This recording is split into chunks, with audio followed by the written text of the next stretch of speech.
Stay buttoned up, stay buttoned up.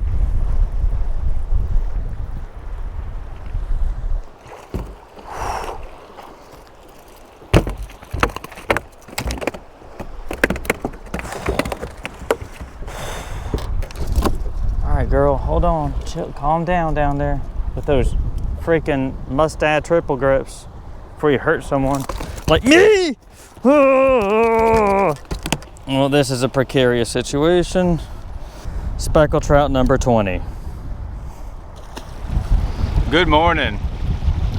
Yeah, so I'm gonna go fishing today. I'm gonna go up into the Biloxi Marsh looking for speckled trout. And I'm sticking with the Biloxi Marsh just because I know where I can go where it'll be really protected, because we have that hurricane, I think it's Raphael, in the Gulf, and right now it's blowing like easy 15 to 20, gusting up to 30.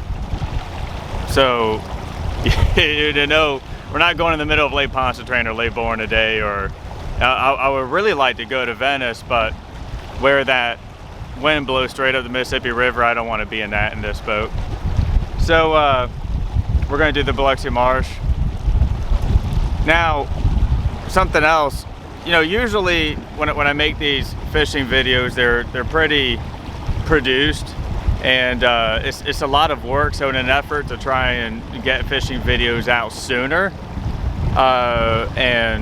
but still maintain like high quality and authenticity, I'm not really going to edit this, and it's probably going to be pretty long, but I think you guys will be able to get more out of it. I mean, I don't know, ultimately you'll have to tell me, you know, using the like button and comments and all that stuff. So I am almost out of this no wake zone now, and then we'll hop on plane and run up into the marsh.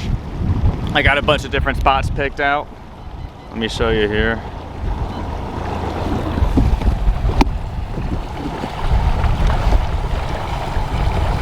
Bang. I think I'll be able to get onto them. There really haven't been a lot of good reports out of the Biloxi Marsh. Most everyone's just been catching throwbacks. There's been like a higher like dink to keeper ratio than there is just like catching keepers. Venice is probably a lot better right now, but it's been a couple weeks since I got those reports, and I think that I can get in there and make it happen. Let's go see what we do. So we are here at the first fishing spot. There's actually been a little bit of drama this morning because one of the a part of the electrical system on this boat just for whatever reason decided not to work, which is amazing because I op checked it last night and it worked fine, but such is life. Let's go ahead and pick up a jig and get to work, and we'll go over conditions.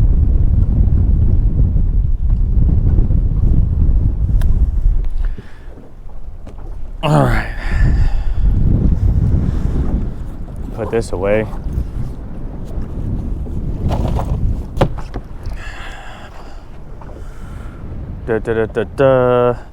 What do I want? Man, I really hope the audio turns out all right, because that wind is kicking, and it's just going to end up kicking more and more throughout the day.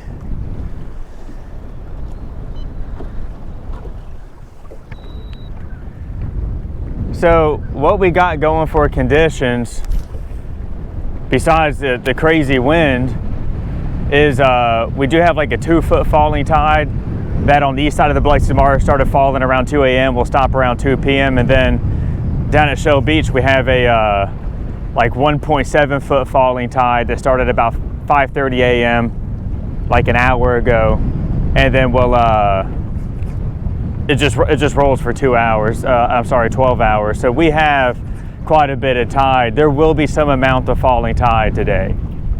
The water is high because of all the east wind that we've been having, which is good in a way, because then that means, you know, areas that might be too shallow to run or might be sketchy are probably most definitely like navigable now.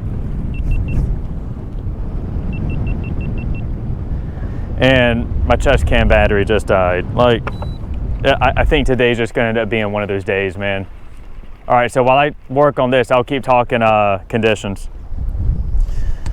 Yeah, it's gonna be one of those days. All right, so water temperature's friggin' 78 degrees and it's November, which is wild. Absolutely wild. And I don't know why this chest cam battery died, because I literally charged it on the way here, but whatever. Oh wait, I don't need to do that.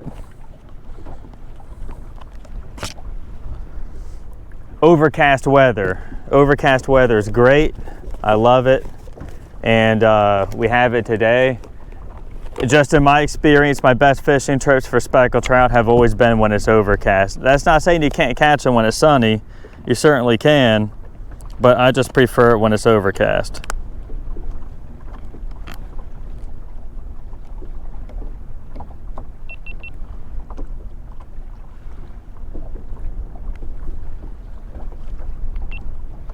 Well, that was easy. It's so wild because that battery said it was 100% when I left the dock, but whatever. There's like some kind of juju on me. Audio sync on all these cameras. All right. So it's overcast. We're gonna have some amount of falling tide, and water temperatures abnormally warm for November. I would like if it was like 10 degrees colder. That'd be amazing. I think that's about it.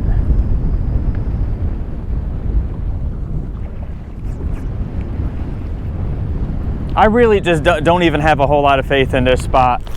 I'm about to leave, and we'll go run and look a little further up the bayou. What I would, so my strategy here is, well, I mean, there's spots, the Biloxi Marsh is like my home stomping grounds, right? And I feel confident that I can get in here and find fish pretty much any time during the fall and winter.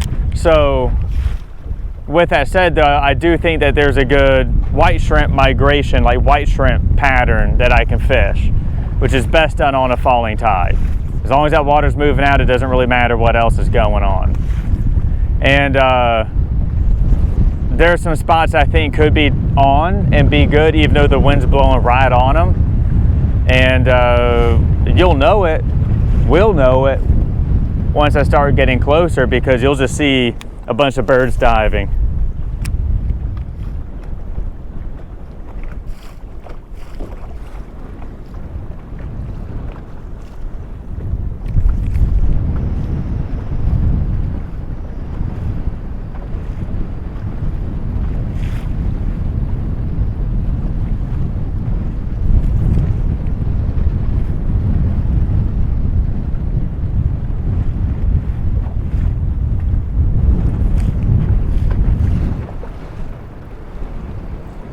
Man, the tide's actually screaming in right here. Ooh, goodness gracious, that's not good.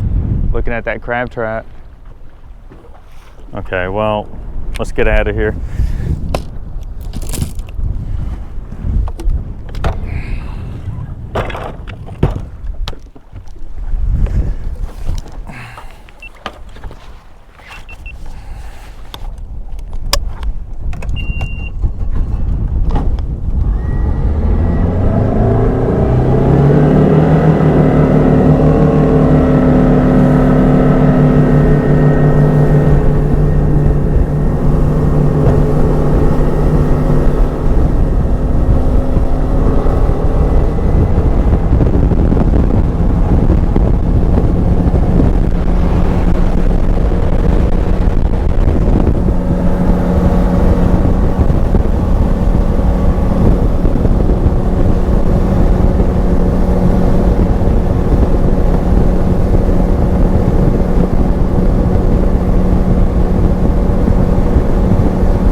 So like one of the things I like to do whenever it is I come into an area that's a little bit deeper is I like to look for bait balls on the sonar.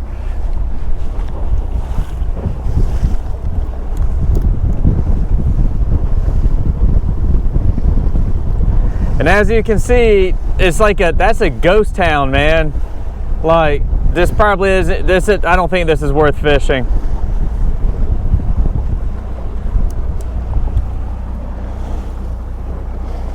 Yeah, this ain't worth our time.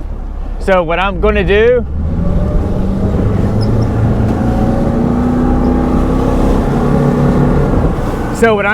is head further north to where the tide is gonna move first. Get out of this rough crap.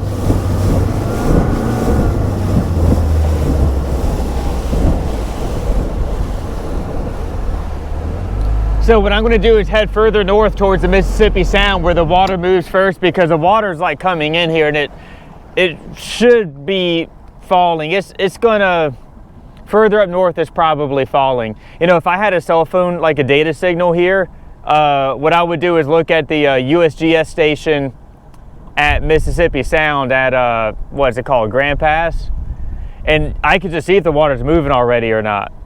I don't think I have a data signal out here, and I don't really care. I'm just going to go that way anyway because I've done this 1,000 times before, and I'm pretty sure that's how it's going to work out. So I'm actually going to kill the cameras on the way up there just because it's kind of a jaunt. But before we pull the first fishing spot, I'll turn the cameras back on.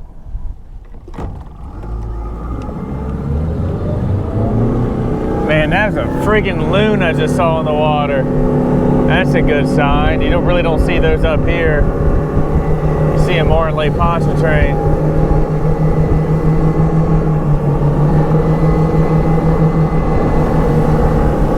You see how like I have like all these little bayous I can run and it's not rough and I can stay out of the wind? That's kind of like the idea behind my strategy here.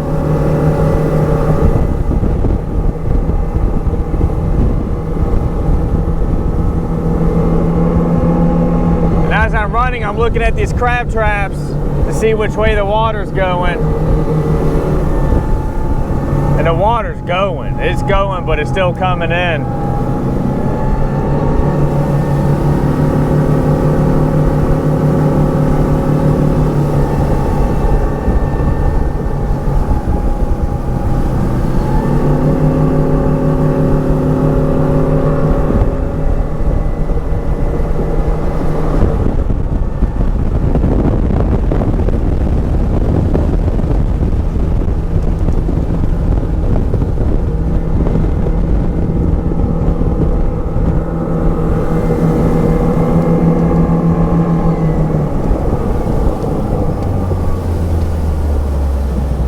Here we go.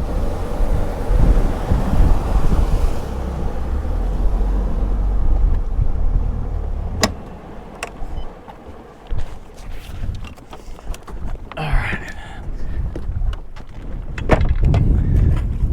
Now I realize I'm by myself, but you see like how, whoops, let me fix these cameras.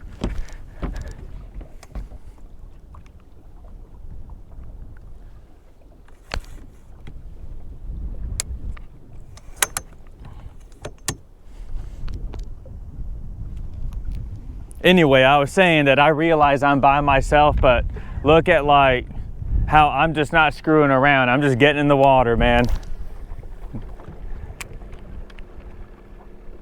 I could be a little crazy with it, but I know that a lot of people tend to move slow. I think that's why they don't catch fish.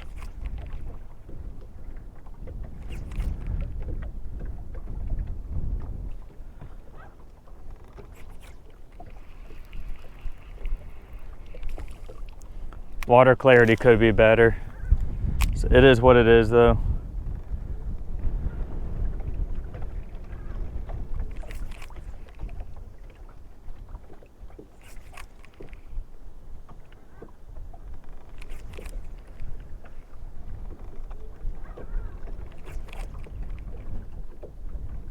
So what I'm fishing here is like a bend in a bayou where it's kind of deeper.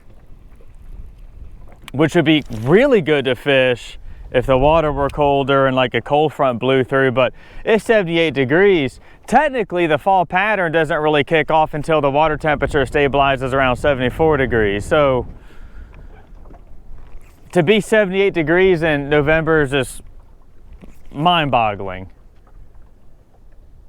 Anyway, I did graph a couple deep holes like this one on my way up here, just like real quick, come off plane, take a look, see what's there, get back on plane, and I didn't see anything. It's a complete ghost town. So this is probably not gonna work. I'm just gonna try it anyway, just so I know, because I know if this one's on, then other deep holes are probably on, but this one's not on, other deep holes probably aren't on.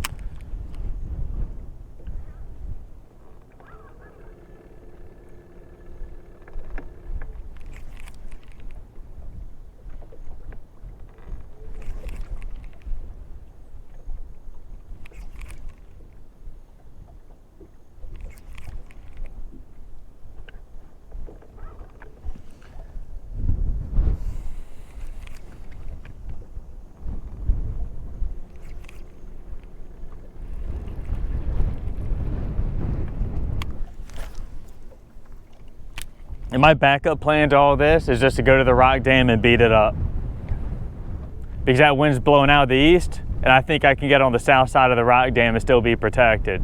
Now, if that wind cranks out of the southeast at all, I would be screwed. But I don't think it will. All right, and that's it. I mean, boys and girls, that is how Devin Denman hits up a fishing spot. Based upon the conditions. They ain't there, so let's go. Let's I think there's another spot nearby I can hit up real quick. Let me look at the GPS.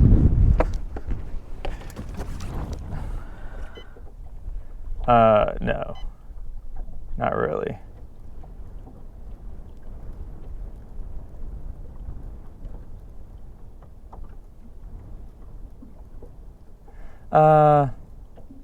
Yeah, we can do that one. Just let the cameras roll.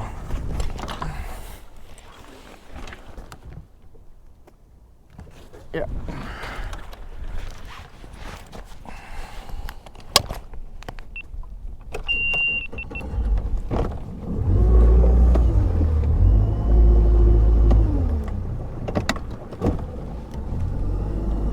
I want to be real careful coming around this blind turn.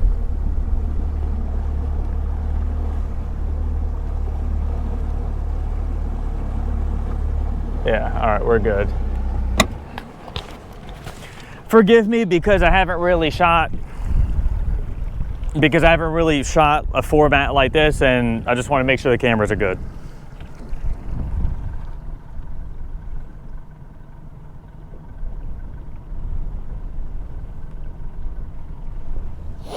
All right.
up there going nuts. Well, I hope that's something good, boys and girls.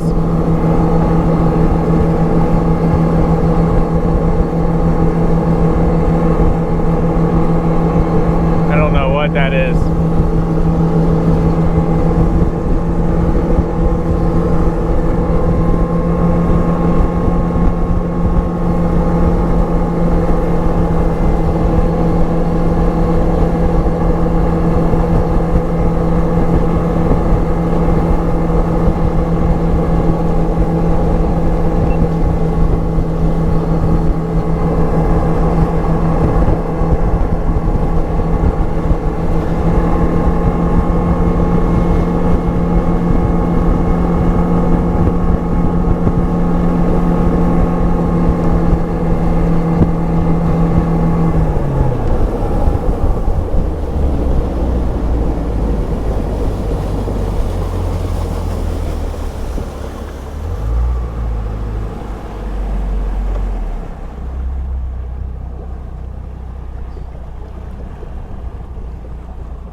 I have no faith at all in this spot, but I'm just gonna try it anyway.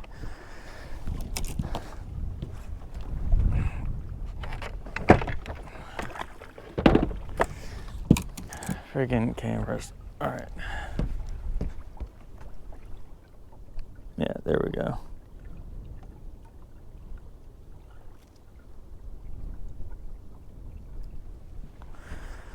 All right. Yeah.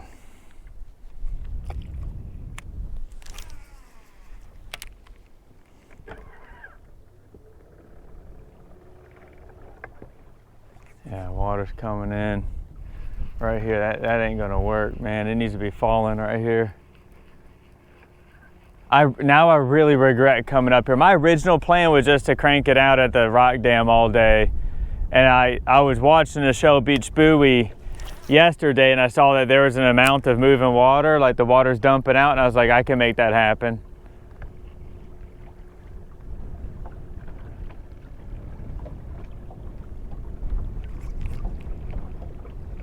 Jeez.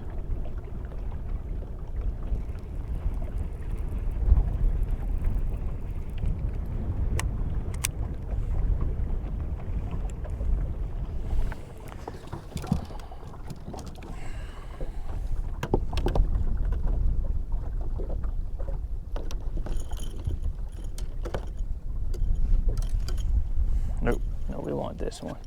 Sometimes a heavy drop shot is just great for, when water's 30 foot deep right here, it's just great for getting the bottom with authority, fishing it.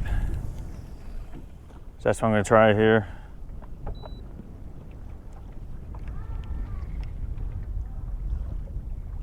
Man, the water really could load better.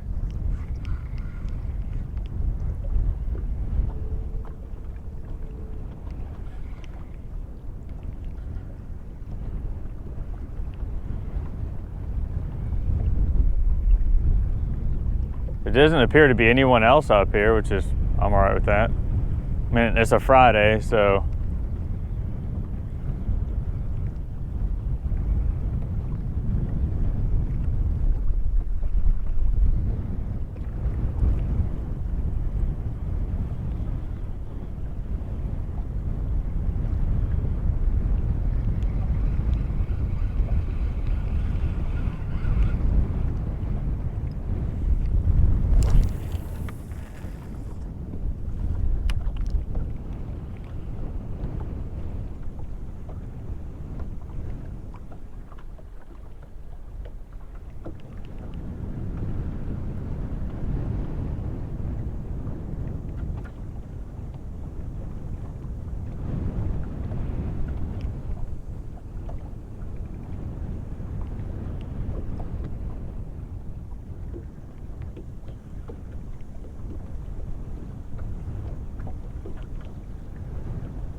Ooh, got a little bit of play there.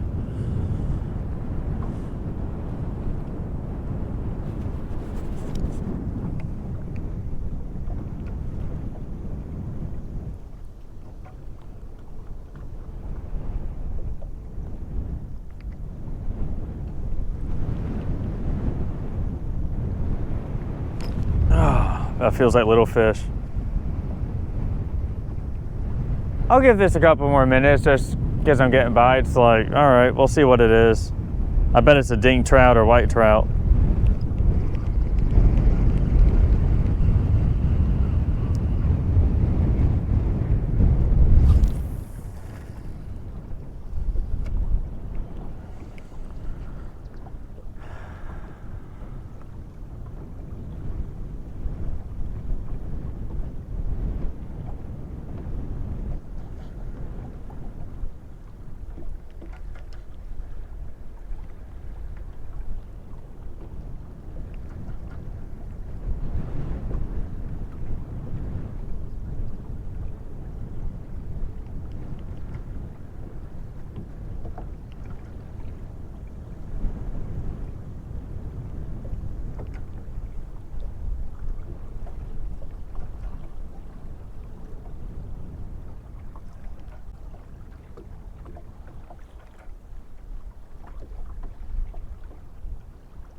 It's a little fish.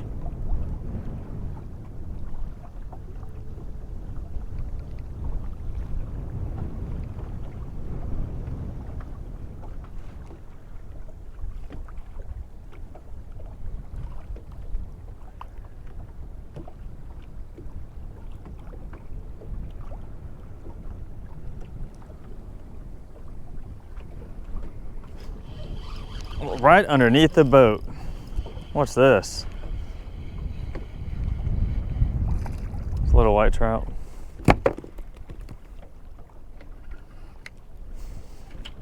Well, folks, it's not a bad white trout. I'm putting him back in the water, but not a bad white trout. I'm gonna drop down there again, just see what happens, but man, if it's just gonna be another white trout, I'm just gonna go. I'm looking for a speckled trout today.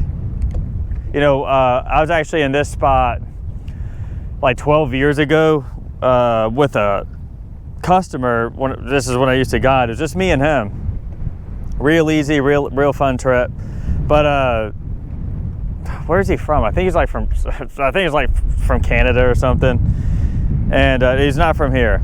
So we got on. You know, I mean, you know how a white trout bite can be. It can be pretty fast and furious.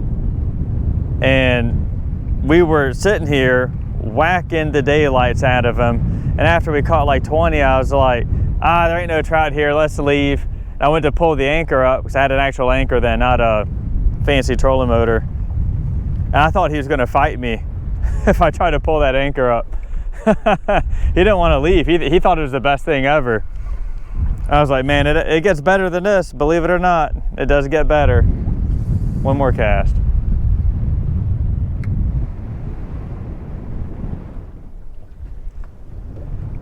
And it does get better, and we're gonna look for it today. If it's out here, I'm gonna find it.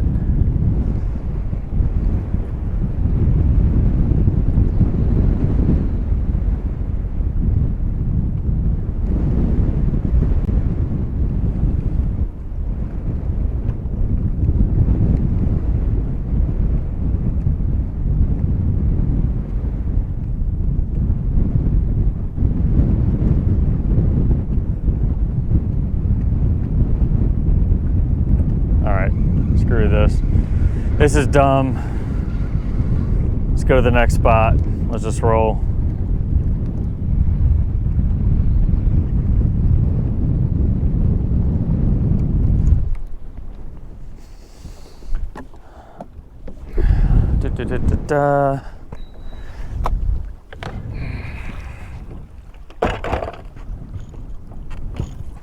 There we go.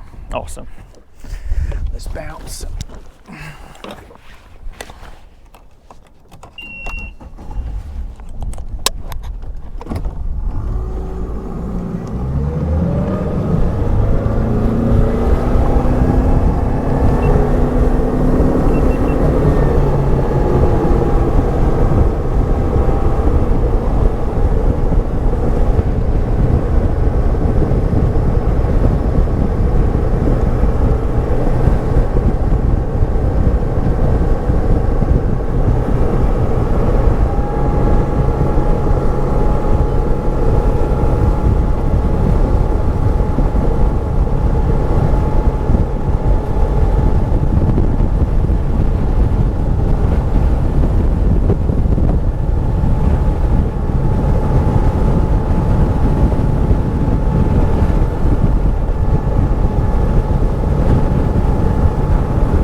birds looking. Well, hold up. We're gonna come off plane right here because there might be bait balls in the water.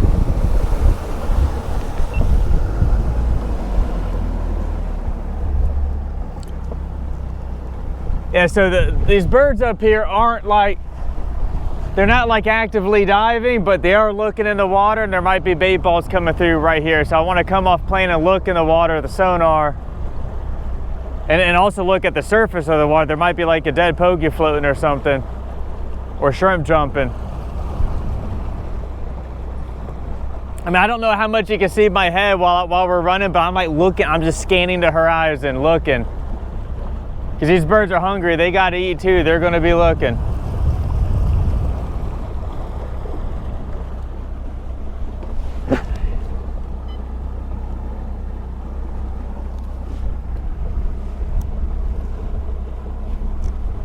And of course, it's a friggin' ghost town, man. It's not good.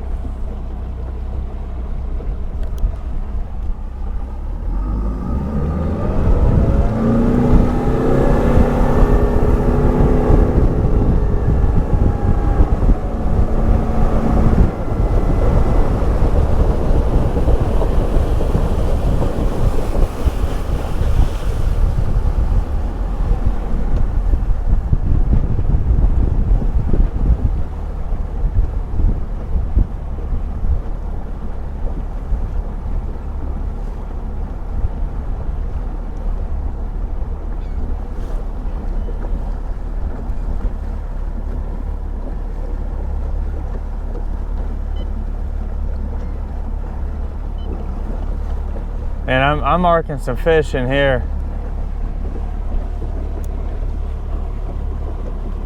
See, that looks a lot better.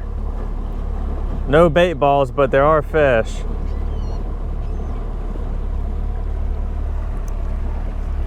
So what I'll do is I want to go up here to where I originally wanted fish, and I'll just look at it, and I'll come back to this. There's no one else around. I don't have to worry about people pressuring me out of my fishing spot.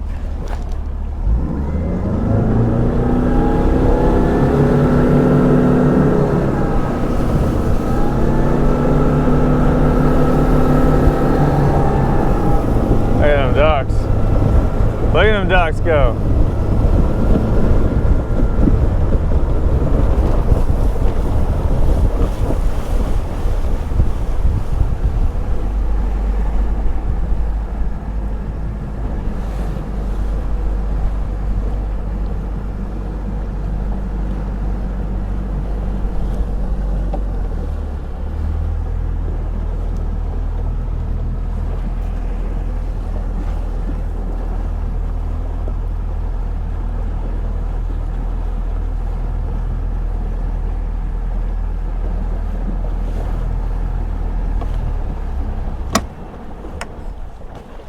All right.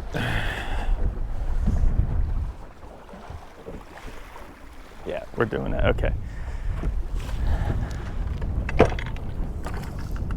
Well, there's some freaking bait balls.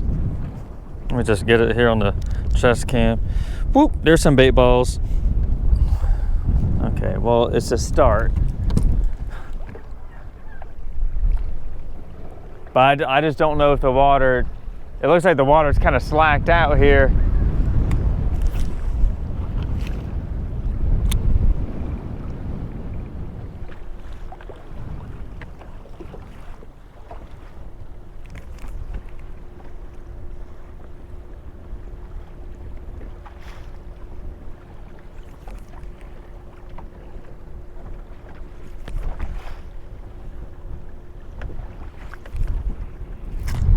The heck was that?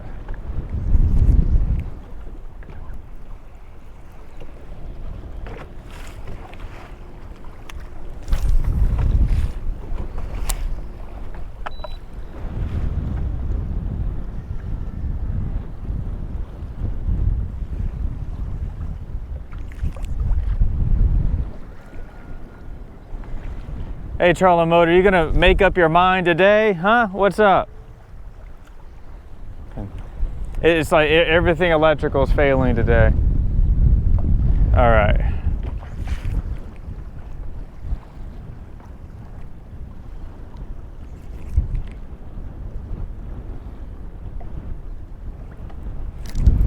Oh, what was that?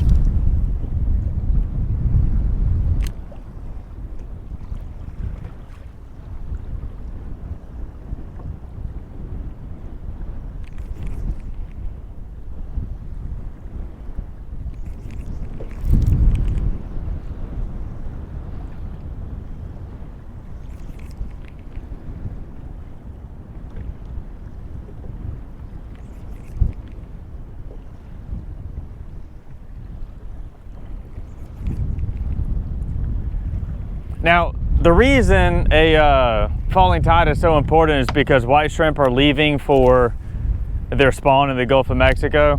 And it's my personal theory that they're not going to get up and flow with the tide on an incoming tide, so blow them away from the Gulf. I think they have an instinct that lets them know the difference between a rising and falling tide.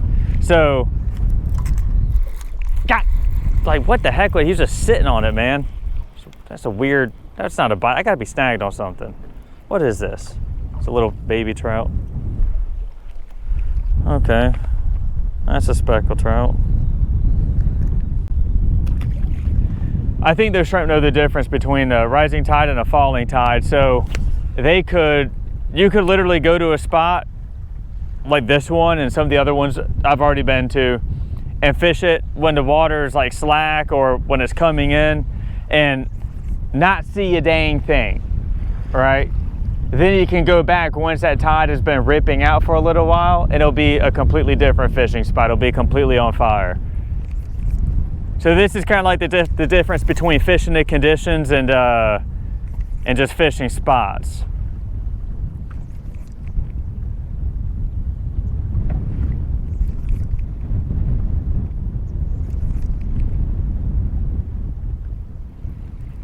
So what could be an idea here would just to be sit here and wait and grind, right?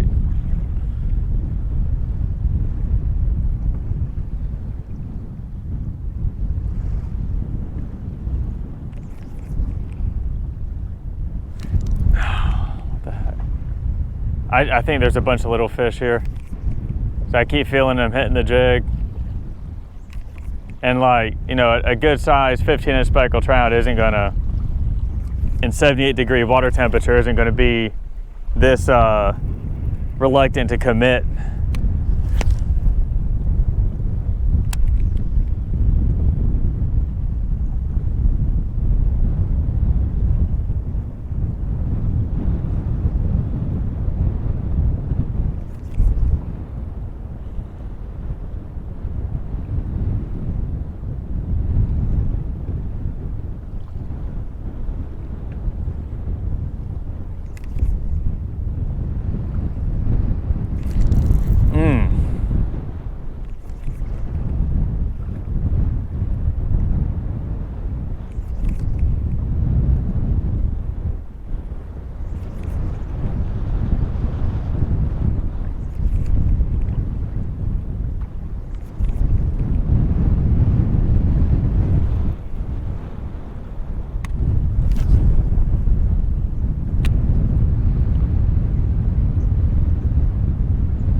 Yeah, let's go back to where those birds are looking in the water and go see what's going on over there. Because this ain't working. We just might have to leave this whole area or wait for that tide to turn on. Man, if it ain't turned on by now, I don't know when it will.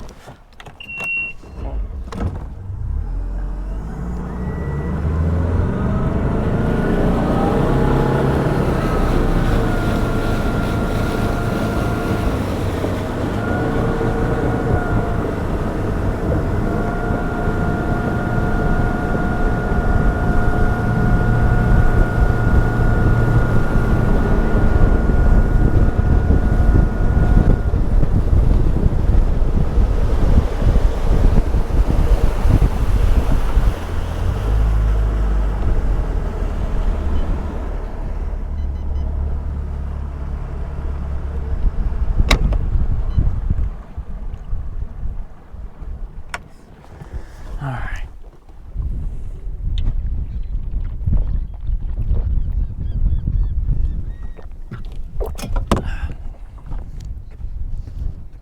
Where's that drop shot? Heavy drop shot at?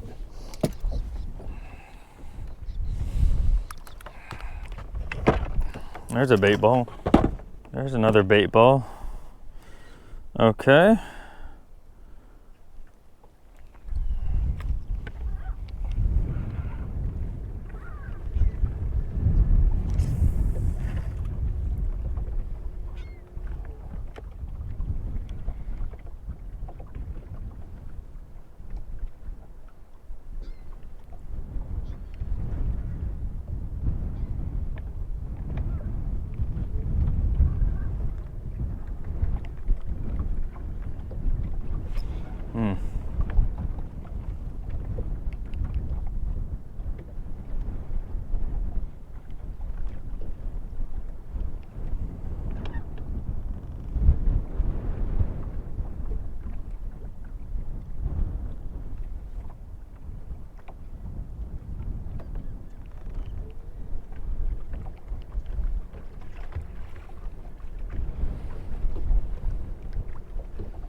All right, I need to take a leak real quick.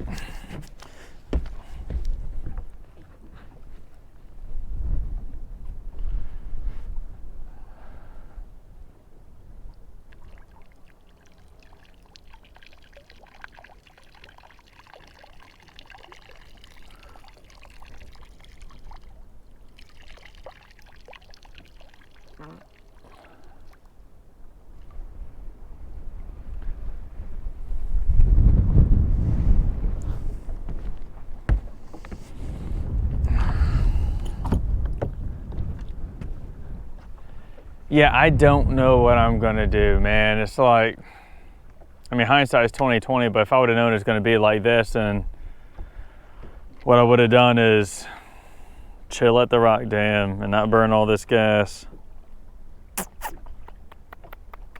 So I can wait. I hate waiting, but I can wait. Of course, now the birds are back looking in the water where I just was.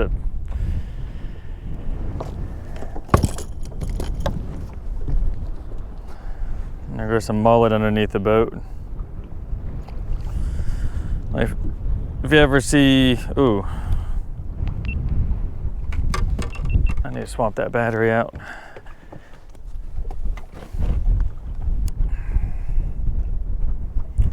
If you ever see something like that on sonar, it's probably mullet. All right, well, I'm just sitting here thinking about it, and I'm just gonna go piddle around with what those birds are doing over there. Just keep a line in the water, and man, maybe that tide will start moving. I mean, think about it, like it was coming in pretty hard further south, and then up here it slacked out. It's fixing to fall. And I could move closer towards the tide, but I just don't, I'm not gonna be very protected if I come outside the marsh. That might not be a bad idea, just head further north and east and see what I get into.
There's something right there. I don't know. This is probably like a big old black drum or something. Whatever it is, it's got shoulders, or it's a freaking state record speckled trout.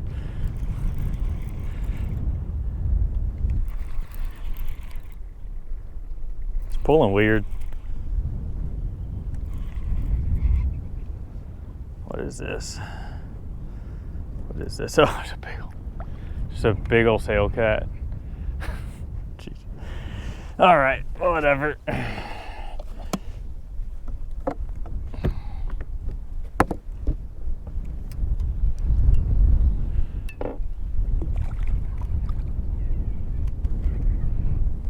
Come here, booger.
Now, part of me is wondering if I should just go to playing redfish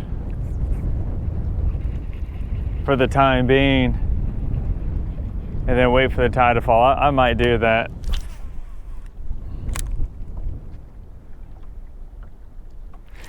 What the heck was that? What? Is that a shrimp? There's a needlefish out there chasing something. I think a shrimp just skittered right here. Ooh, what was that?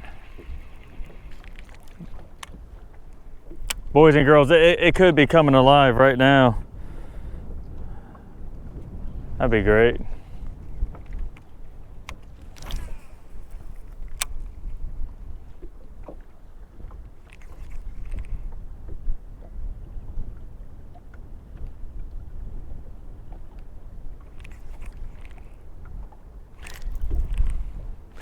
God, what was that? Here we go.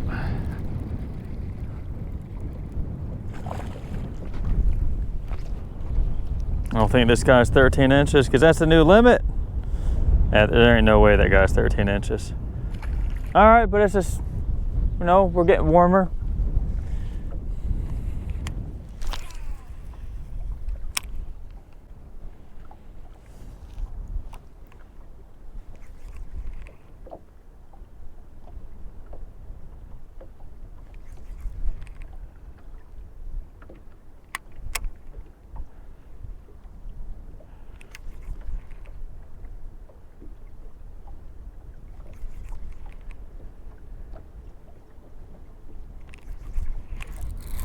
There we go. Oh, it came off.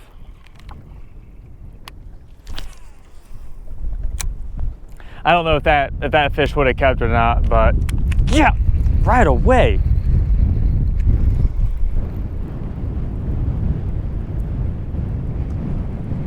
There's a shrimp jump. I just saw a shrimp jumping right there. That guy ain't 13 inches. Dude, I really do not want to do this silly throwback game, because we've just been doing it in the Biloxi Marsh for a while now, and I'm kind of over it. You know, you go to a place like Venice and just destroy him. Ooh, there we go. That one feels better. Or he's foul hooked. Oh, it's the old foul hook 10-incher.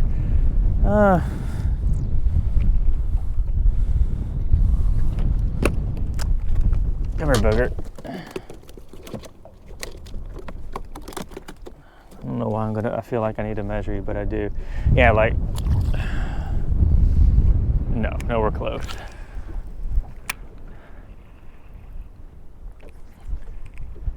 But hey, man, like, I'm catching trout. I saw shrimp jumping. Like, that's all I need. I ain't going nowhere now.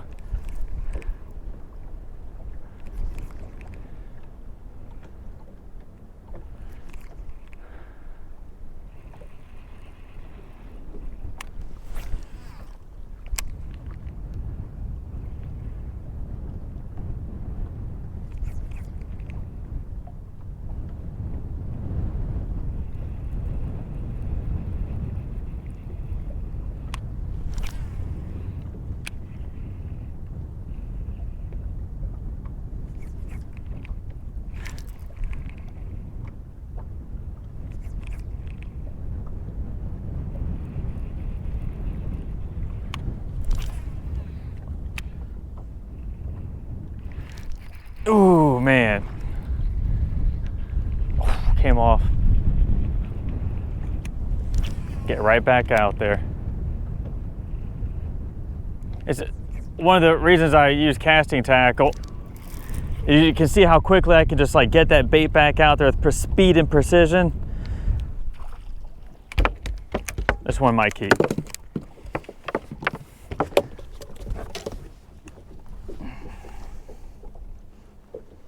Boys and girls, folks at home, first keeper of the day. And yes, I am keeping fish because I'm all out. Bang.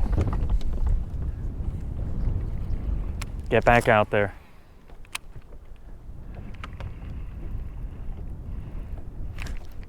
There we go.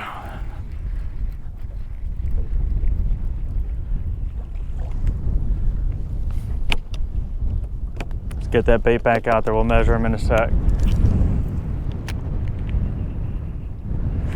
There we go. This is what I was looking for right here.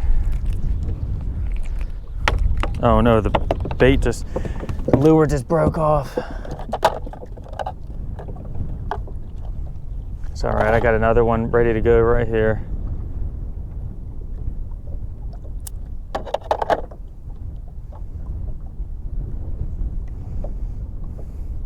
But you see how like I'm putting together like a pattern here. I'm making it happen.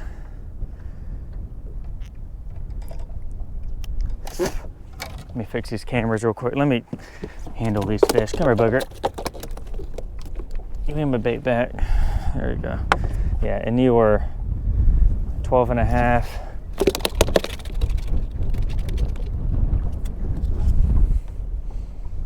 $12 even. With freaking shrimp whiskers sticking out of your mouth.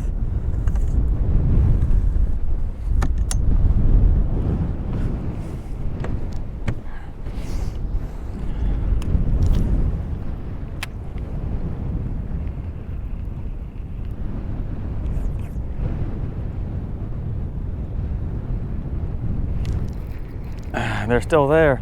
There really isn't anything to give them away. That one probably keeps. There really isn't anything to give them away. Notice how like I put on a different color. I just tied on like what was there in the box. Like when they're this kind of bite on the white shrimp pattern, you really don't need specific lures. These are not largemouth bass in Lake Conroe on day 3 of the Bassmaster Classic. They're freaking speckled trout.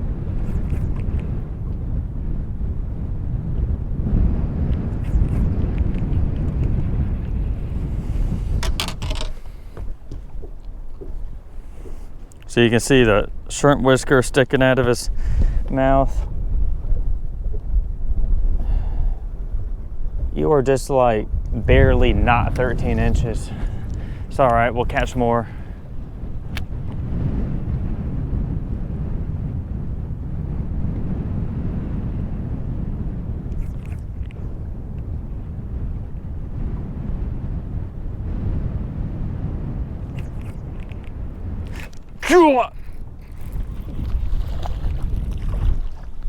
I love them when they jump like that. Man, he hit it like he was like 5 inches longer than what he really is. Yeah, that's 13 inches, baby. All right, number 2.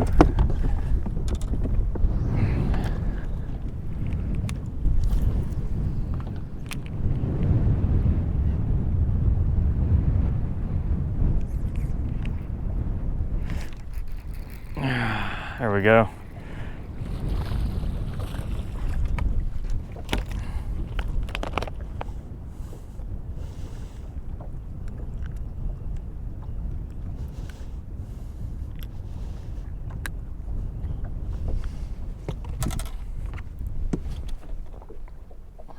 Yeah, 13 inches.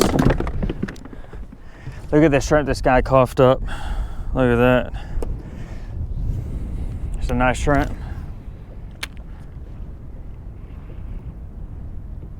I have a Alabama rig I might pick up and throw just for shenanigans.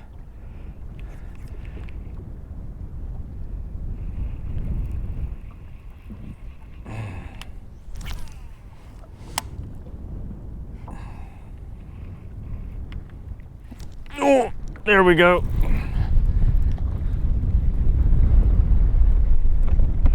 What kills me is that they're eating shrimp, but, or at least, you know, they're eating shrimp, but they're just not,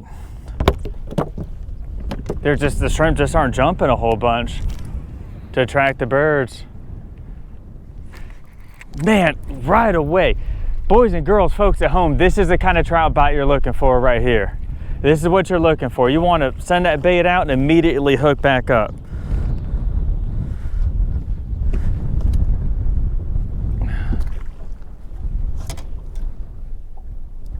Yeah, 14-inch fish. 1, 2, 3, 4.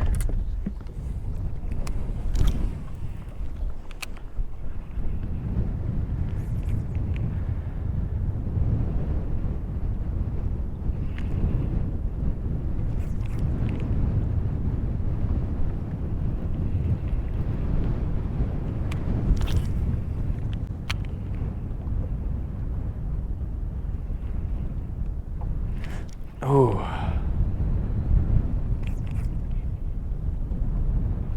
So I'll eat, you know, 1, 2, maybe 3 of these tonight, and then the rest I'll vacuum pack and freeze. Because man, that really keeps the freshness.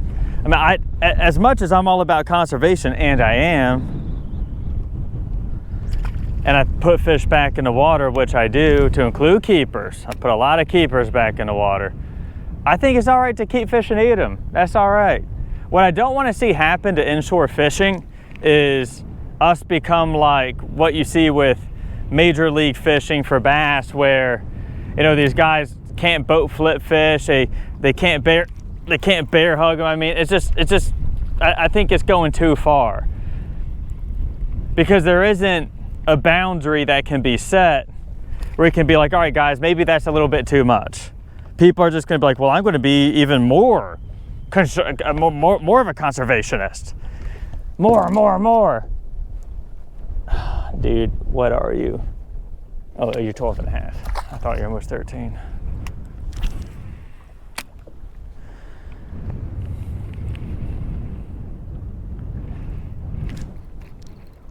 Right away.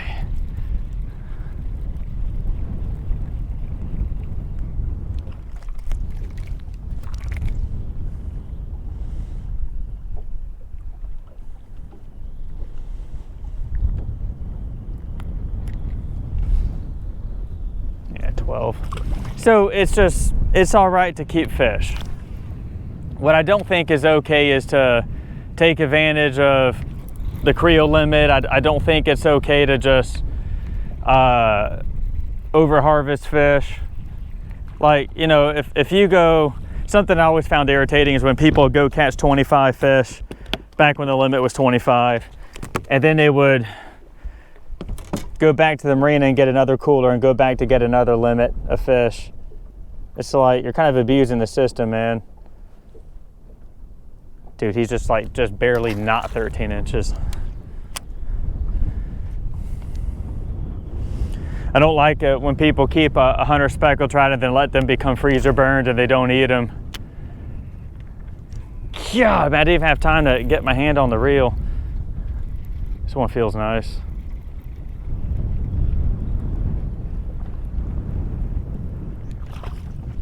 Ah.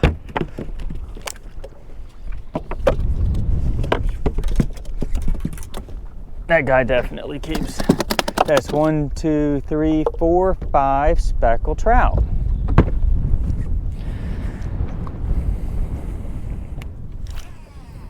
Where's that clicker at? I don't know.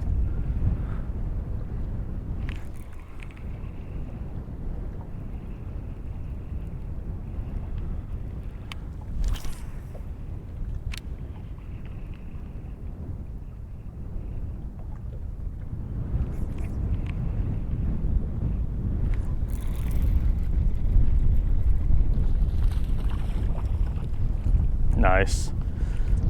Don't think he keeps though.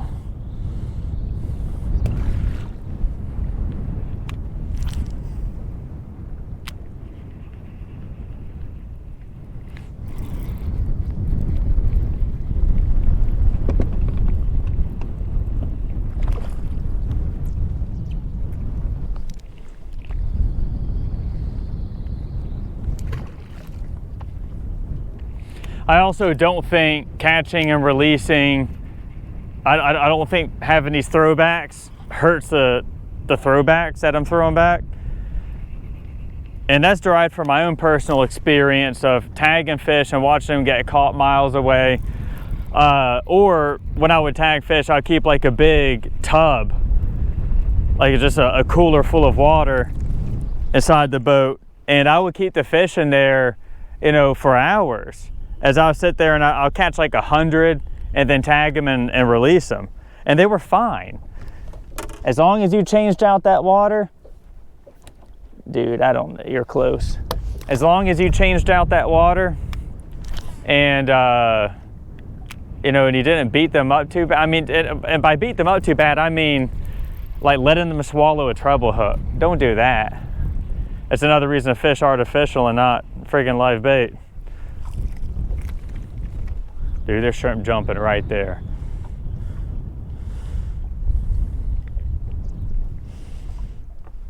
You can completely remove the slime coat from these animals and they will be fine.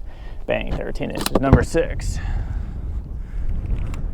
There's a great podcast that Chris Bush of Speckled Truth did with a marine biologist named Greg Stuns and a couple others, where they would keep speckled trout inside these tanks and they pull them out and completely remove their slime coats with a towel and then put them back in the tank and observe them to see how they would, and they were fine. They just grow more slime. Just like if I shaved your head, you're just going to grow your hair back. It isn't going to kill you.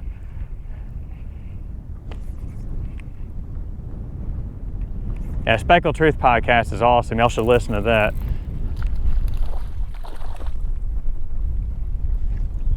Whoop. Little guy.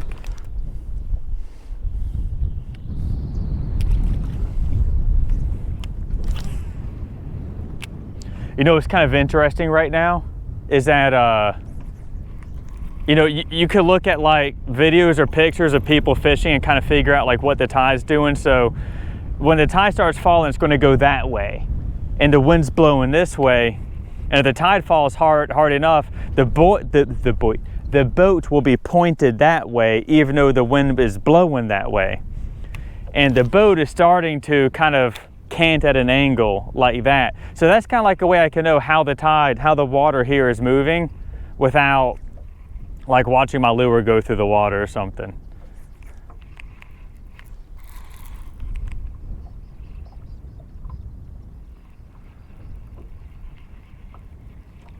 And it's starting to cant just a little bit, ever so slightly. It's trying.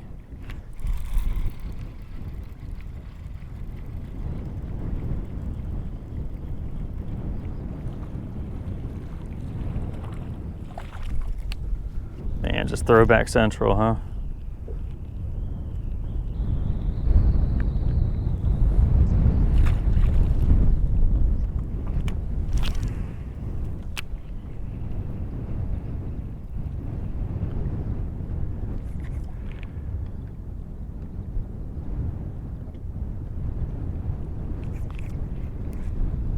Nice. Man, this little guy felt a lot bigger than he hit. Whew.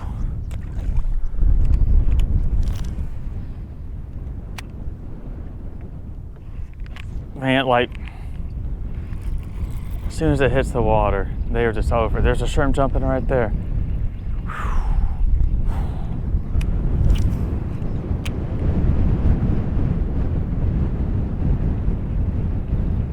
I wonder if I should throw a topwater.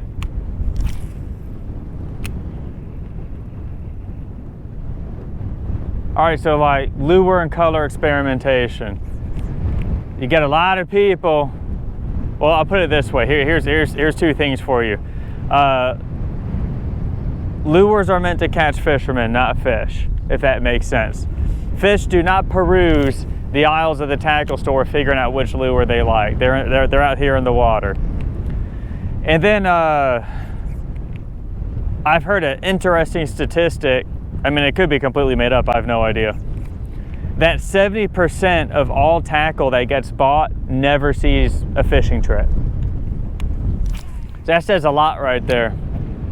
And I think that, especially when it comes to speckled trout, where you're just trying to catch a limit, you just want to catch some fish to eat, dude, these fish are not picky. You just need to get what I call a good presentation. You need to get a lure in front of them.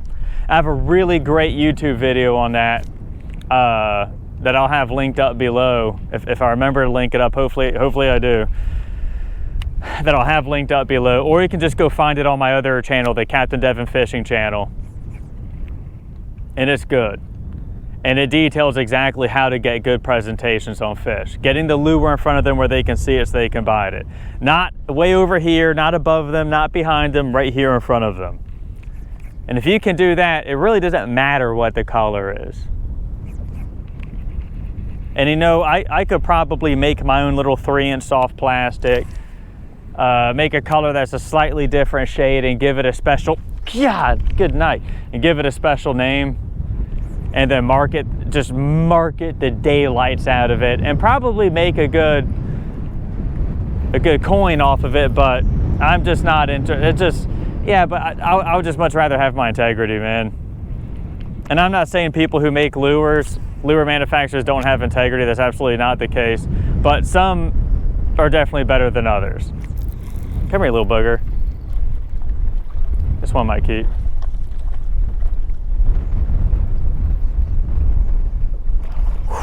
Yeah, boy.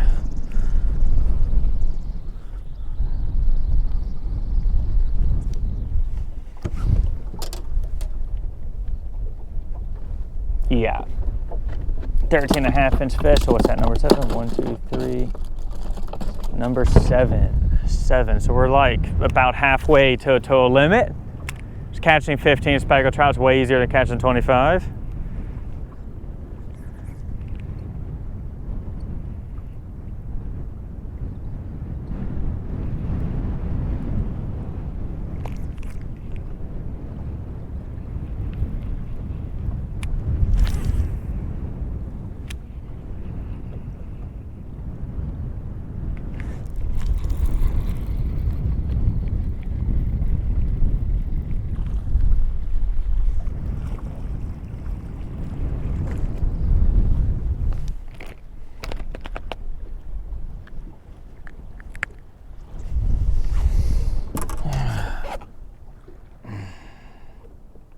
Yeah, just barely 13. Number 8. 13.5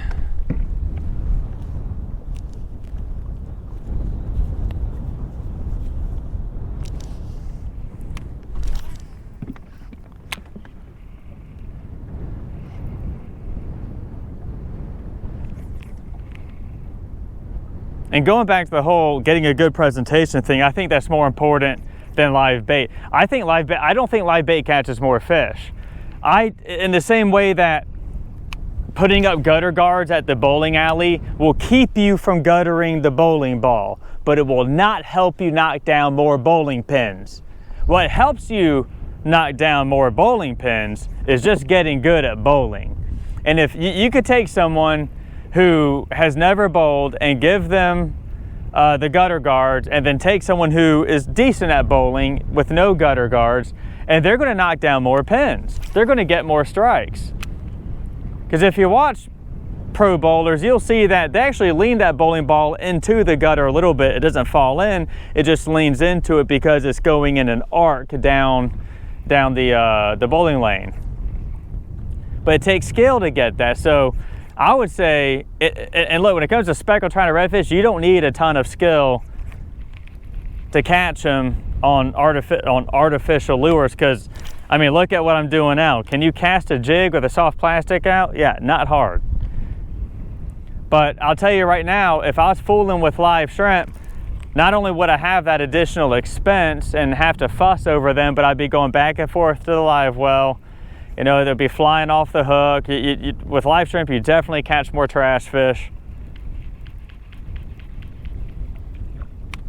Never, not once have I ever been anywhere and someone was out catching me because they had live shrimp. If anyone was ever out catching me, it wasn't because they had live shrimp or, you know, the super duper nuclear color or anything like that. It was because they had better positioning on the fish. They were getting better presentations than I could with my boat selection and boat position and weight selection. And people disagree with me, but it's like, all right, well, where are your videos catching all these fish? Where's your fishing reports? If you don't have them, then, I mean, this is fishing. Like, if you can't say something works better and then not have proof for it. I have proof. You're seeing it happen right now.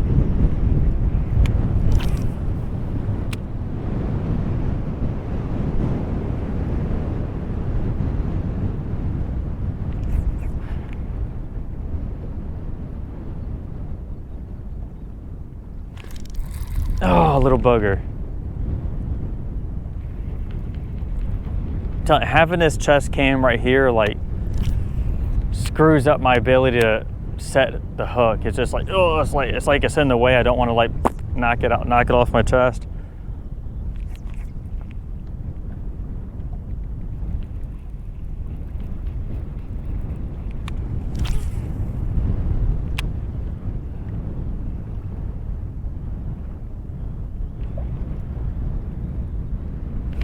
Ooh, God, that was a nice one.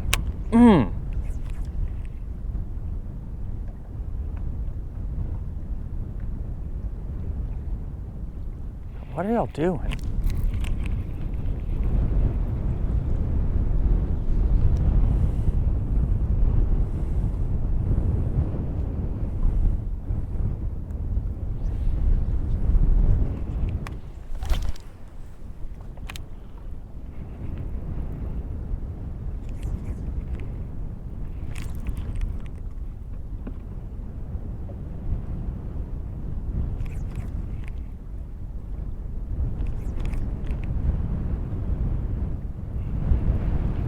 Plus, this time of year, there's so many shrimp.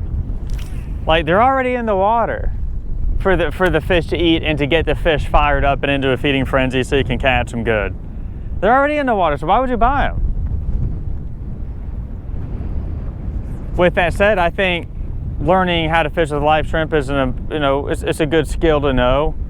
You're certainly helping out local marinas when you buy live shrimp. I know they sell a bunch, and I know if you got kids or elderly or people who are just like really super new to fishing, yeah, get live shrimp. Use dead shrimp, use live shrimp, use cockatoos, use croaker. You know, they all have their different ways that you fish with them, and it can be a lot of fun. But at the end of the day, man, you're just not going to beat soft and hard plastics.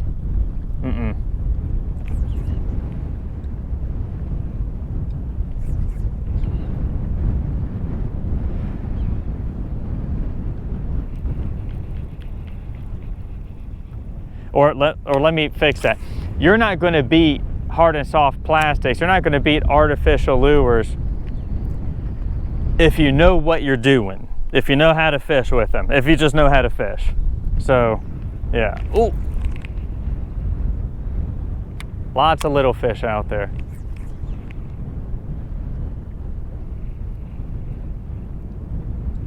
All right, so now it's kind of slowed down and I'm wondering, do I sit here and wait? I'm kind of all right with that. It paid off to a degree. We got a good little flurry of fish there. Or should I just like let the current take me, or let the wind blow me down? Just kind of like jig this whole thing. That could work.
There we go.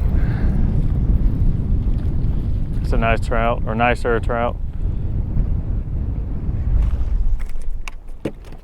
And I don't know if the camera caught it or not, but when I picked up on the fishing line, like he jumped out the water, there's a needlefish over the top of it and it flipped him up out of the water. Oh, what's it? Boy, you got smaller. How'd you do that? Dude, you were just, no. 12 and a half.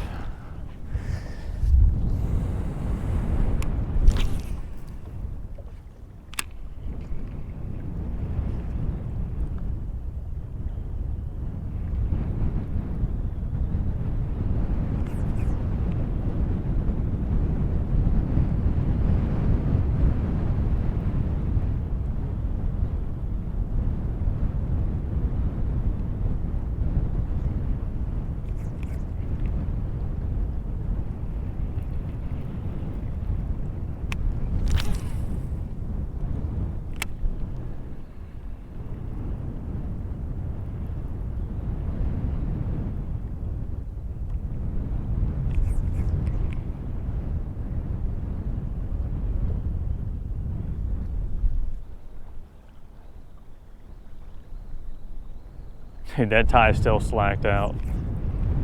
Wild.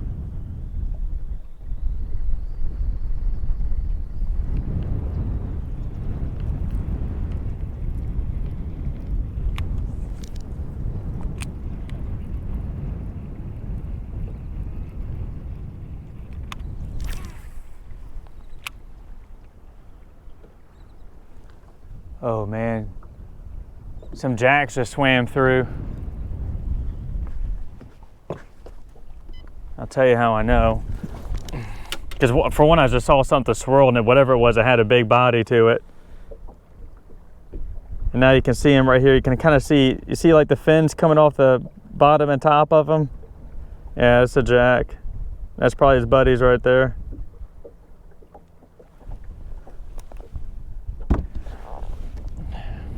So hopefully I don't catch a jack, because I just don't want to catch a Jack Crevalle right now. But it looks like they were just moving through.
Ooh, come on now.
There's a lot of little fish out there, and so they hit it, and there's not a good hook set on them just because their mouth is so small.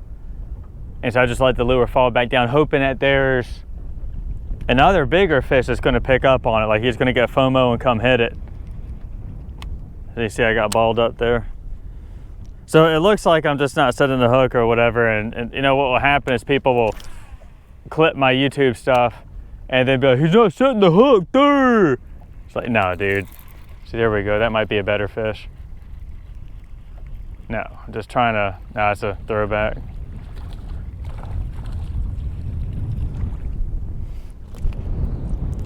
I mean, you can just see like how small their mouths are. It's kind of hard for them to get that whole thing in there. Well, that's not good. I just went flying in the water. Let's retie. I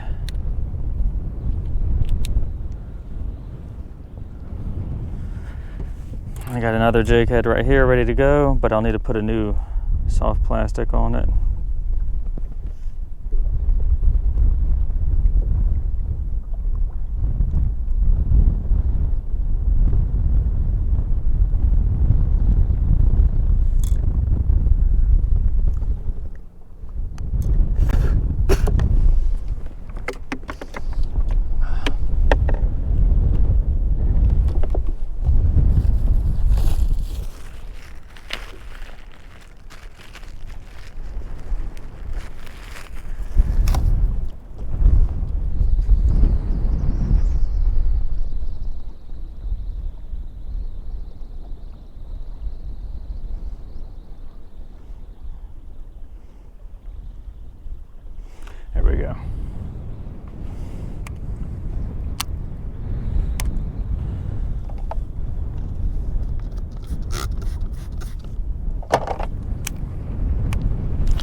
All right, let's do a quick battery swap.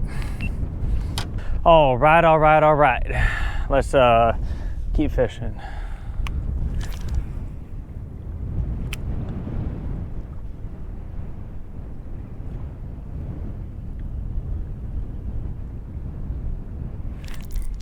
Yeah, that's a nice one.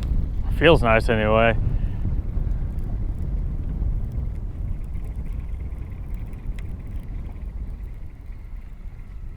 There we go. Yeah, it's a better looking trout.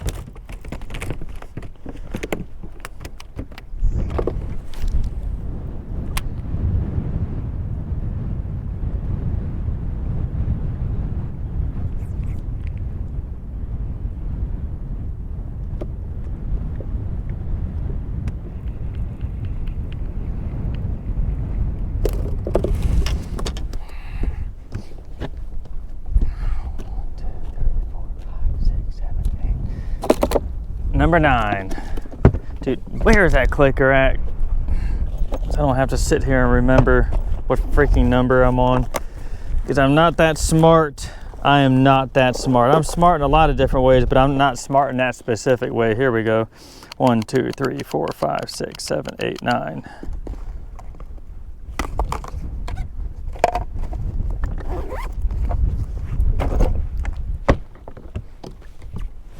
Fishing for number 10.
I keep looking back at that other spot, and occasionally I'll see the birds go back.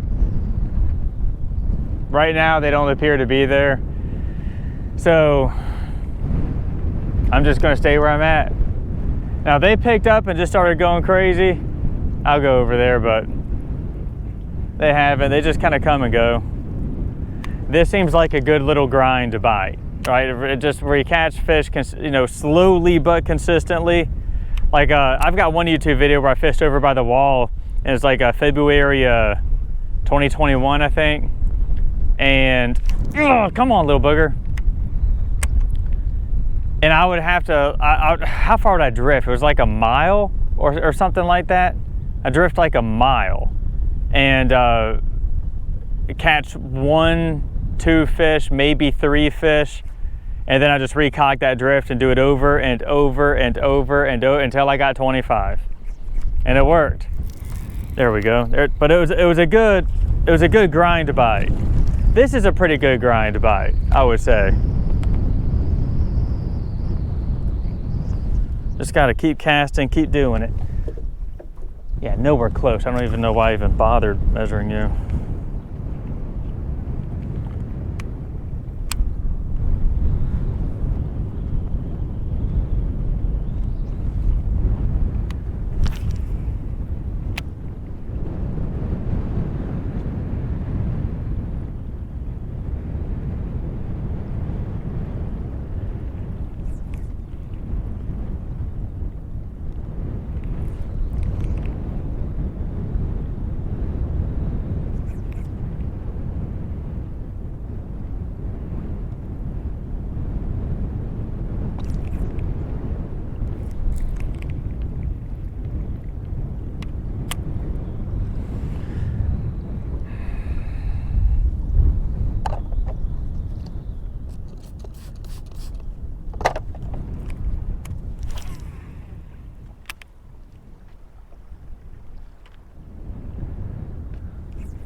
go.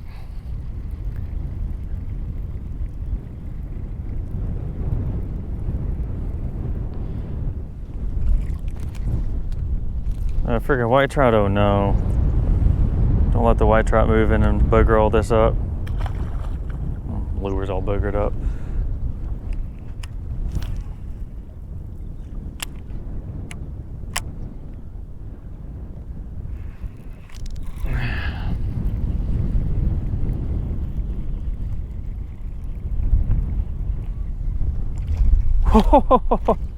He was hardly fighting.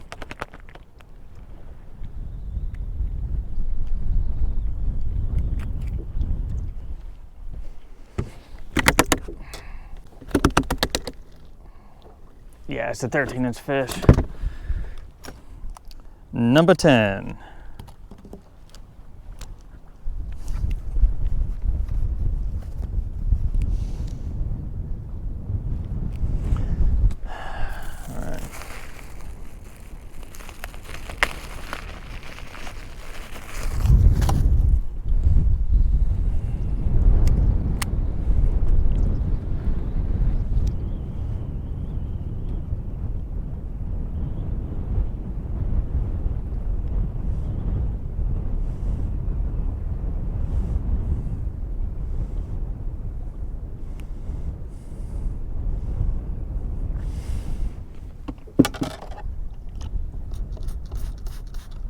I like to put a little bit of gulp spray on it just to, I think it helps them commit a little bit more. I don't know, makes me feel better.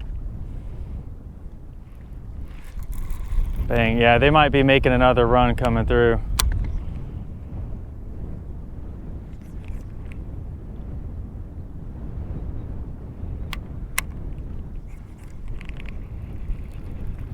There goes a shrimp.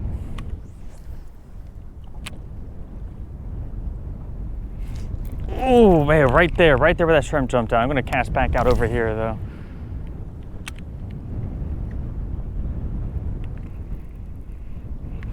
Come on, little boogers. Like sometimes you'll see me let it fall and I'll jig it along the bottom. Sometimes I just do a steady retrieve because I just can't figure out where they're looking. I think they can't figure it out either. I bet these white shrimp are holding to the bottom and they're getting picked up off the bottom. They're not up swimming with the current because the tide's coming in, or rather it's just not falling. So the trout kind of seem to be all over the place in the water column. And that's why you really want that hard falling tide, because it really forms up the bait and the fish. Ooh. I love it when they come up and head shake like that. Oh man, he just looked way bigger all the way out there though, dude. Why do you get smaller when you get closer to the boat? They're not 13. I went fishing in Lake Pontchartrain a little while ago when the wind kind of allowed for it, and whacked him. I mean, just stomped him. It just, the first couple spots, like, it was throwback city, wasn't that great.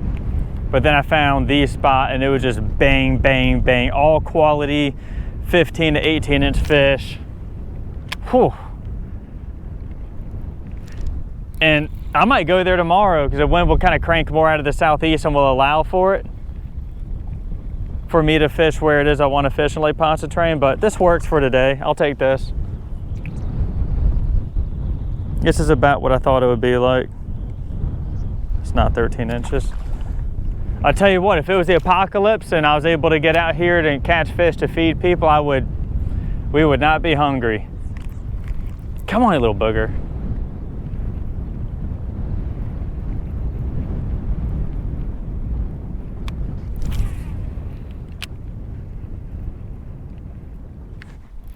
Oh. What would probably be good here would just be a popping cork, just to kind of make that popping noise and kind of keep their attention there. Like what I would like to do to keep fish going, to try and keep them interested, keep them biting, especially like if I call over a buddy and I'm waiting for that buddy to show up. So I don't really do that anymore, but I used to. Auto release is I throw a top water without any hooks on it. and just let them beat each other up trying to get it. Drive them crazy. It's kind of like the same phenomena of like when you dump a bunch of Cheetos or like potato chips out on the beach and all the seagulls go wild. It's kind of like that. Think of the speckled trout as being like underwater seagulls.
Oh man, there's some fish going by. Yeah, I'm seeing some action pick up.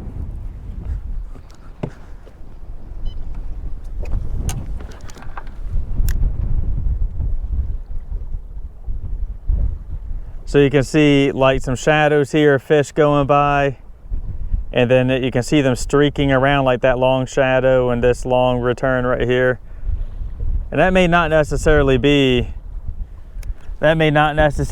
speckled trout, but it's something. I mean, it's just signs of life. I'll take it, man.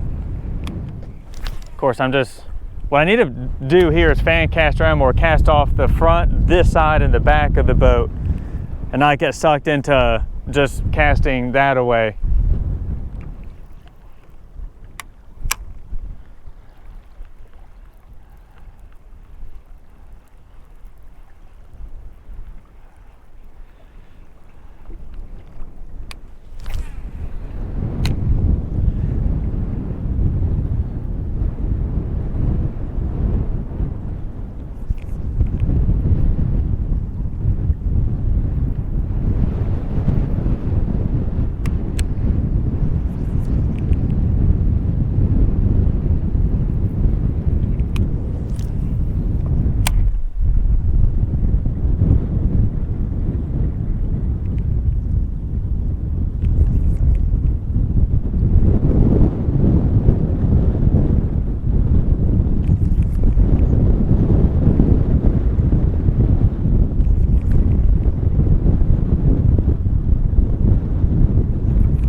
Whoa, man, he nailed it as soon as it hit the water.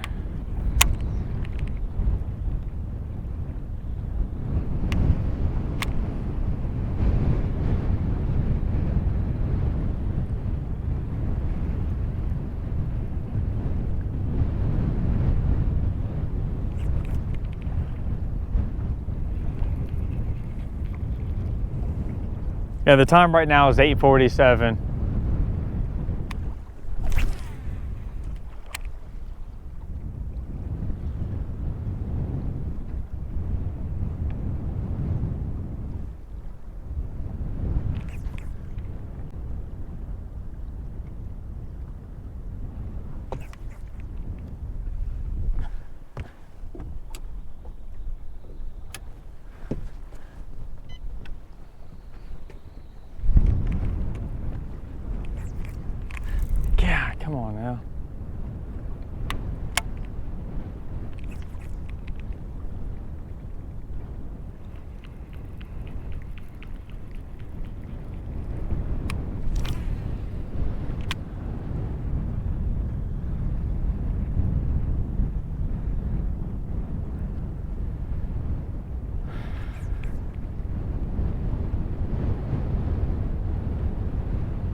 little one. Oh, it came off.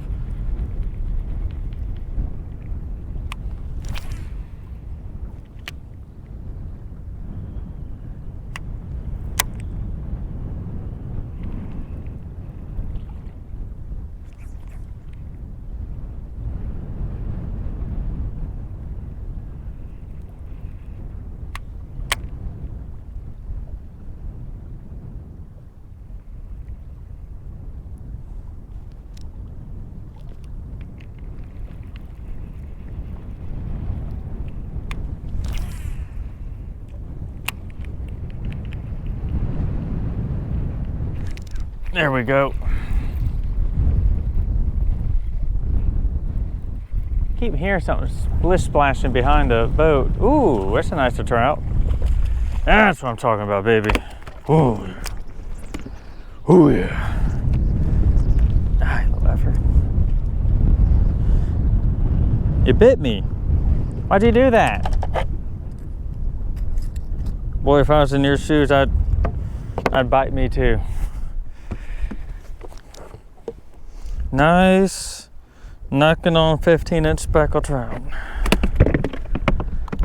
Number 11. So I kept grinding and I caught speckled trout number 12. Number 12. And then I got lucky and caught speckled trout number 13. You are lucky number trout 13.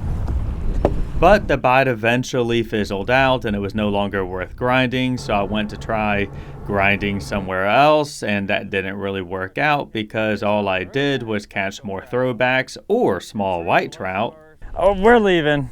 All right, this is what we're gonna do. We're gonna take a ride. And then I kept going and going, and I caught speckled trout number 14 underneath a popping cork, but I just could not make speckled trout number 15 happen.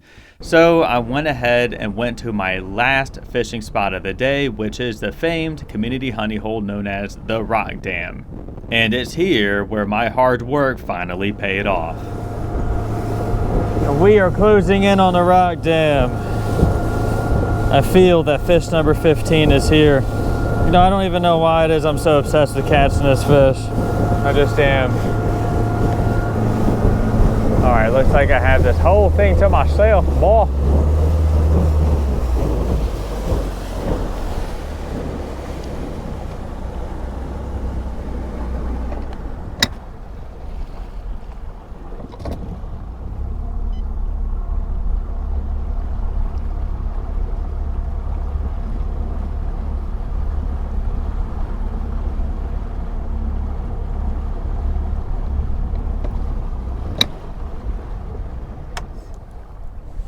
All right. Rock Dam's just falling in the, jeez. It won't be long before we'll be able to float a boat over the Rock Dam. It won't be long.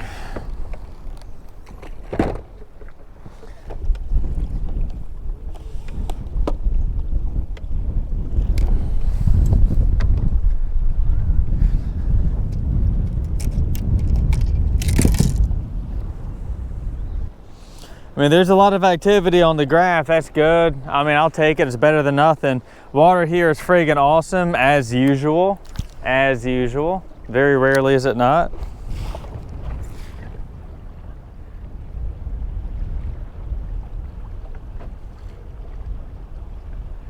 So what I'll do is just jig my way down this and then get up against the actual rock. I mean, I think if I'm going to catch them at all, it's going to be up against the actual Rock Dam, but well, I just got balled up, but it could happen in between here and there too. So I'll just much rather kind of take a slow approach, go in and cover all the water. Okay, I need to clean these dang lenses because I'm tired of having dirty lenses and not being able to see out the dang things. And it's like as soon as I clean them, like crap just flies out the water and hoses them down. That's getting old. Those ice lens wipes you see in those like big, like 200 count boxes at Walmart, that's where it's at for cleaning lenses.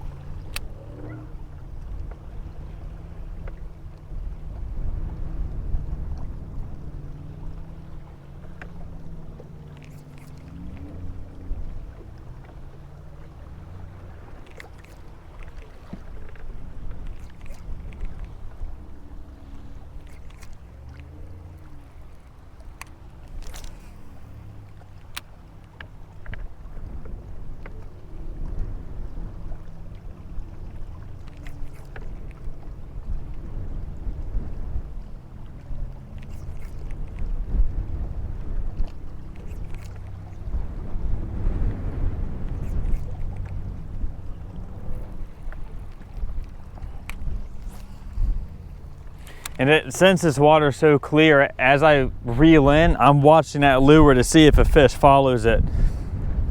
Sometimes you'll just have a case of following fish and you'll know, oh, they're here. And then you can slow down and start being more precise with your tackle and your presentations. I think the most important thing to do is just find them to begin with. And we haven't really found like a smorgasbord of keeper speckled trout today. I mean, we found some like good bites here and there. You know, we found some interesting things. But as far as like the all-time mother lode, not yet. It could be here. So that's why I put in, I mean, it's freaking 2:30 right now. So it's gonna be a long day. I mean, I've just already accepted that I'm not gonna get much rest in order to recock for tomorrow, but it's just good to know. I mean, I haven't been on the water a whole bunch. I've been working on like LAFB Elite and writing a book and stuff like that, but now it's just, you know, it's November when the water temperature is not supposed to be 78 degrees and the fishing is supposed to be really, really good, and of course I want to partake. I say today the fishing, you know, it was fun today. Yeah, but it's not over yet. Because I've had long days where the action was kind of and lackluster, and then I come here and destroy them. So this could be that day.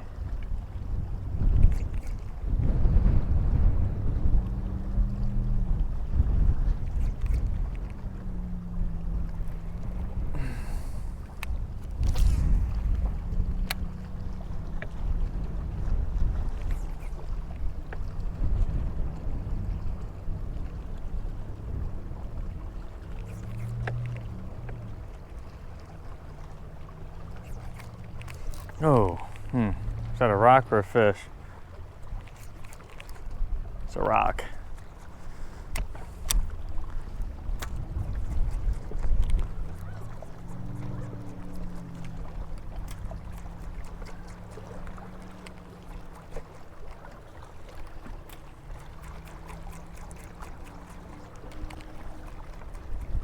There we go.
That's weird.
Let's just gonna pick up the suspending bait and throw that for a little bit.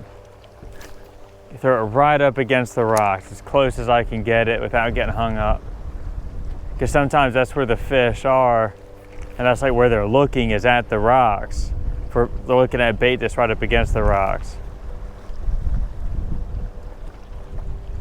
I mean, I don't know. I mean, I can't tell you the last time the water temperature was friggin' 78 in November. That's wild.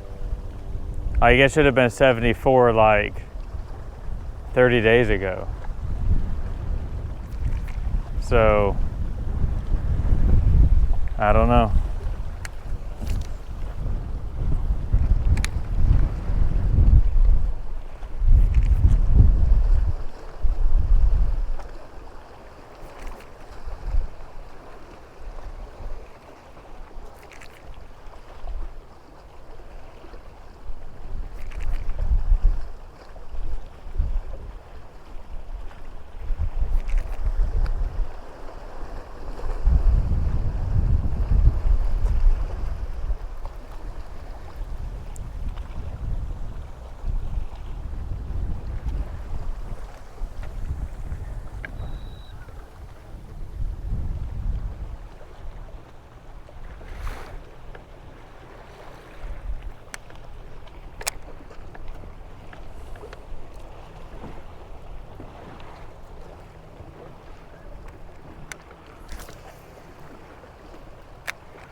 Man, that one connected. That one, if this is a trout, it's a trout.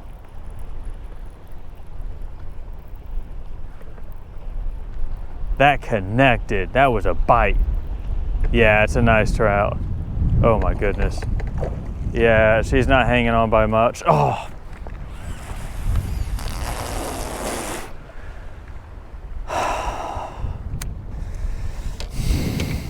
Okay.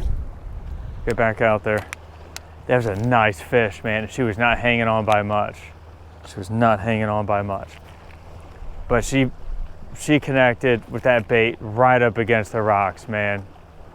It was just like bang, a jolt of electricity right up the line. Oh. Just, oh.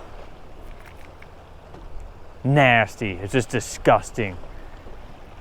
Well, I'm hooked now. I'm hooked more than that fish was hooked.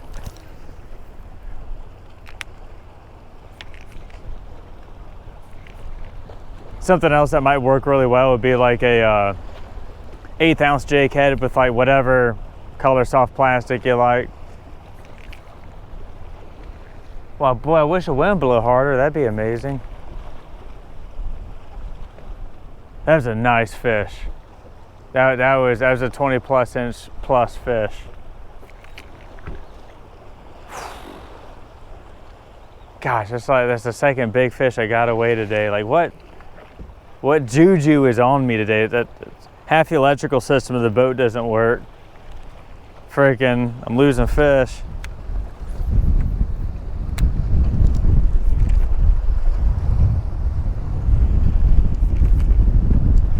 Ooh, some.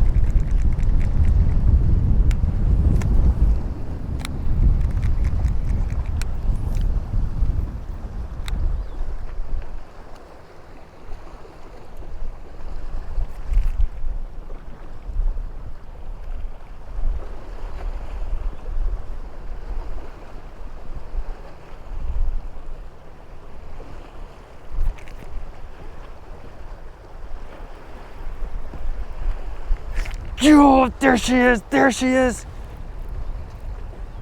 It's another nice fish. It's another nice trout, guys. I was reeling it in a reel cast. I watched her come up and hit it.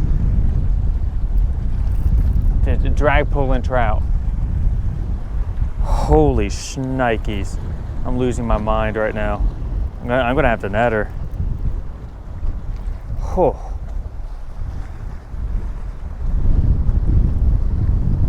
Oh, I'm so glad I came here just for this. So glad I stuck it out. I will lose, I'm all right with losing a little bit of sleep if it means I get to wreck some fish.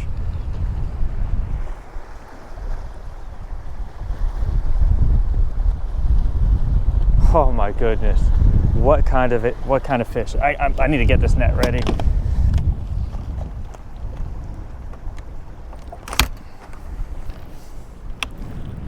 This can't be a speckled trout. I mean, I'm pretty sure I saw it, but this has to be a redfish or something else, the way it's pulling. No, it's just a nice speckled trout, that's all.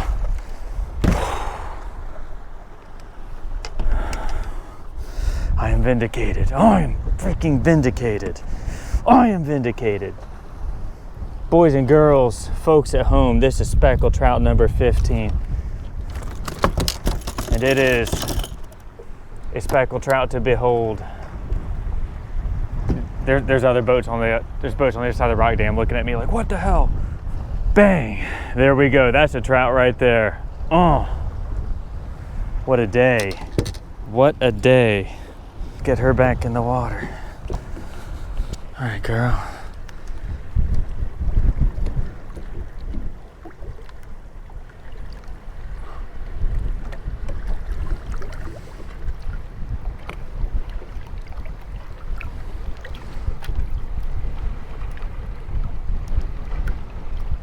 Come on, swim off.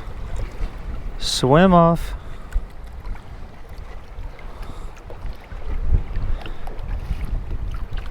There she goes.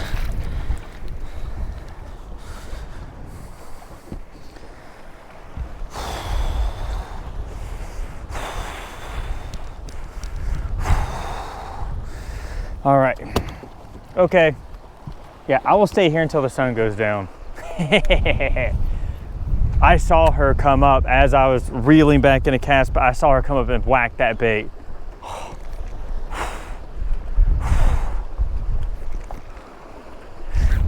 No way, not again. Oh, this was my original plan, was just to come here, and now I wonder if I just should have come here.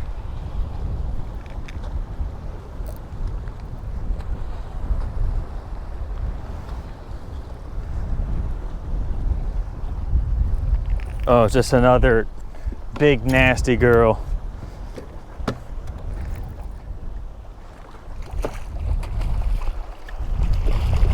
Get in the dang net.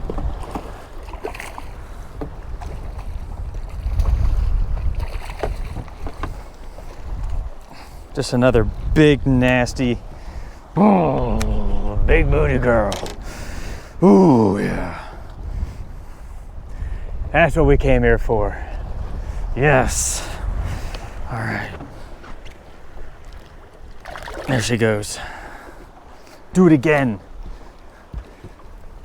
So, I mean, I've caught speckled trout numbers 15 to 16, but I have not kept one that would make 15 in the cooler. Well, I really don't like keeping big trout like that. For one, I think it's a bad look, and two, I just don't like eating them. And then three, like, those are important fish, and I'm fine with putting them back. So, be nice just to catch like a 14-incher, you know?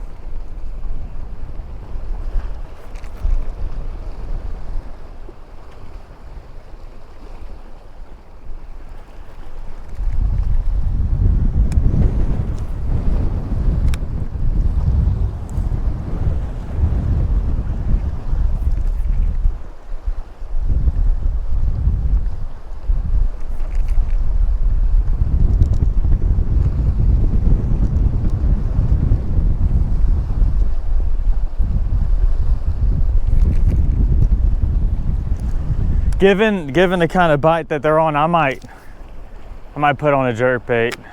They might be more receptive to that.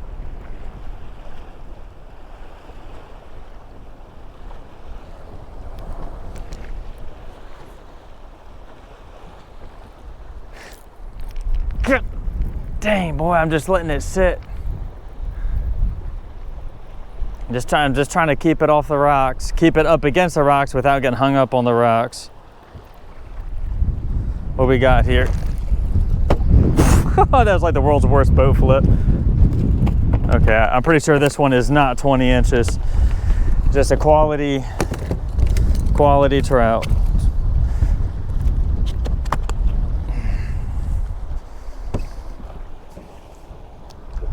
Yeah, like a good solid 17-inch fish. Whoop. Man, these fish are feisty. Come here, little feisty fish.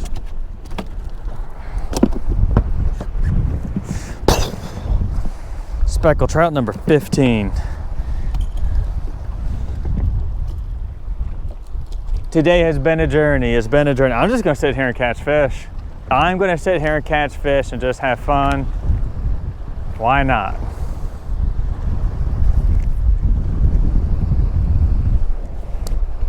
I've been working a lot on, like over the summer, I got a new website made for LAFB Elite. It's awesome.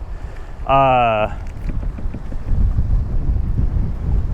also begun writing a book about, it's like just a guide to catching speckled trout and inshore fishing, of like inshore fishing in Louisiana, a guide to catching speckled trout in Louisiana. And, you know, it's a lot of work and it takes a lot of discipline to get stuff like that done. And there's a lot of fishing that I've been missing out on to get that done, but it got to the point where I was like, I can't do it anymore. I just can't. I have to go, God, I have to go fishing. I gotta go whack, and I just can't go fishing. I have to crush them.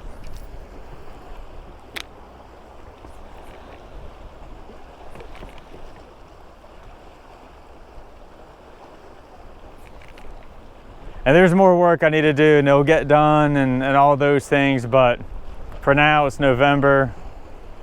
speckled trout time, especially big speckled, or just not, I want to call them big, but those are nice quality fish, you know, 20-inch fish. And it's time to catch those. You know, what's interesting is that at the new limit, if I catch both of those fish, I couldn't keep any more after 20 inches. So I'm hoping we just get to the point where we just have a bunch of slob 20-inch fish running around. I would love that.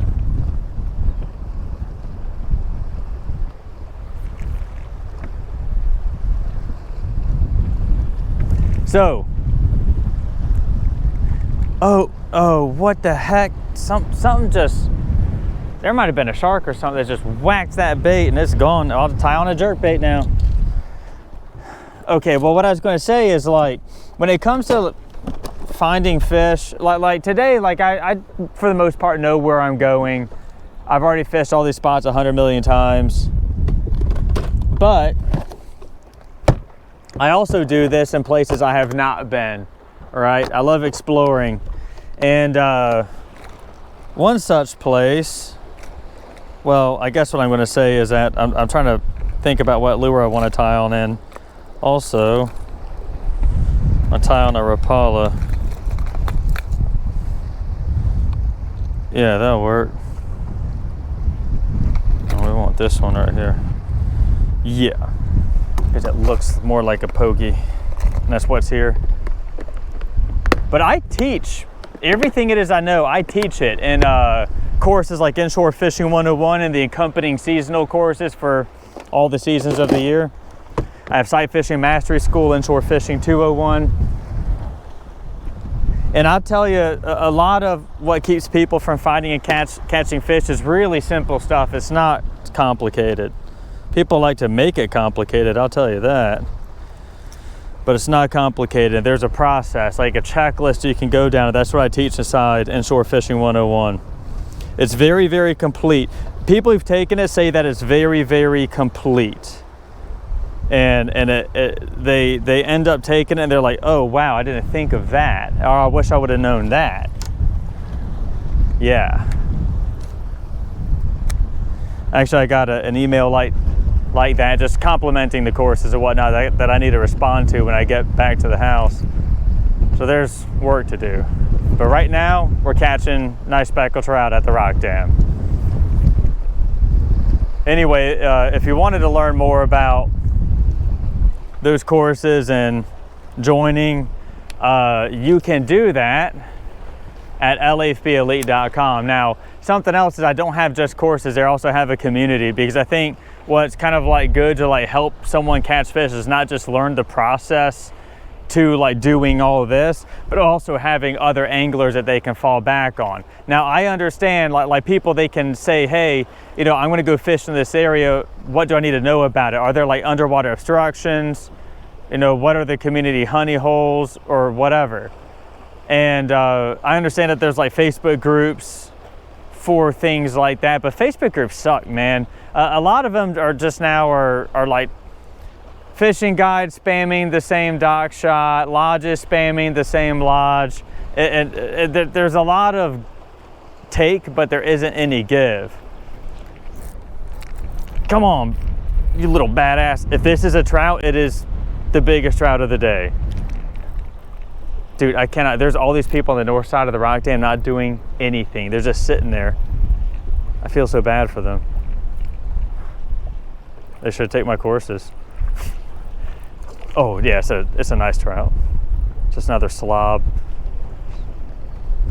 Oh man. Come here, you big nasty girl.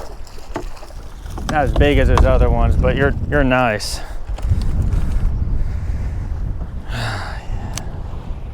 Okay. Yeah, just gonna throw you back unceremoniously. Thank you for goobering my phone. That's what I get for leaving it out.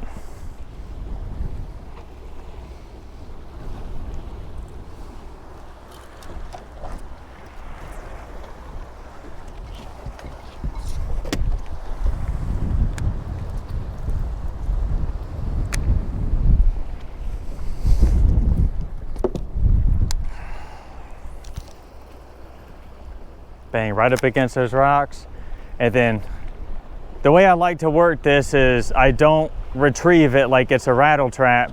It's twitch, twitch, let it sit, and then reel into slack, twitch, twitch, let it sit, reel into slack. You can even kind of like reel at the same time as you twitch it, as you're just taking up the slack though. You're just reeling to take up slack. The only way you move the bait is with the rod. And it gives it this really like awesome start stop erratic action, and I think speckled trout like erratic.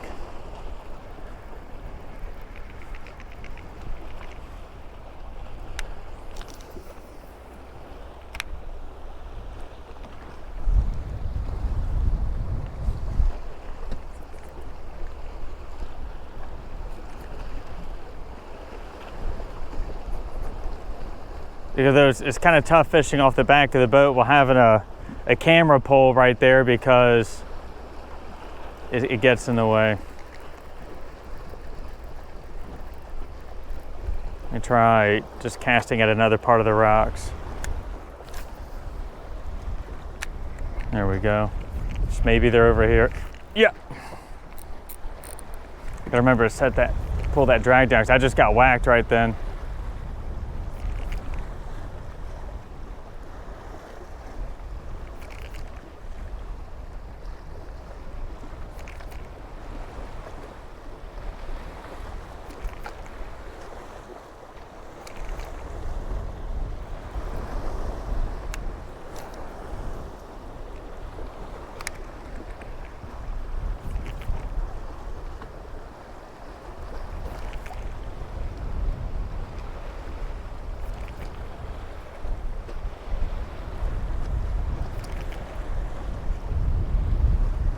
I found that things that make like a continuous motion, kind of like a whopper plopper, or a which is like a topwater with a propeller tail, or a jackhammer, which is a bladed jig.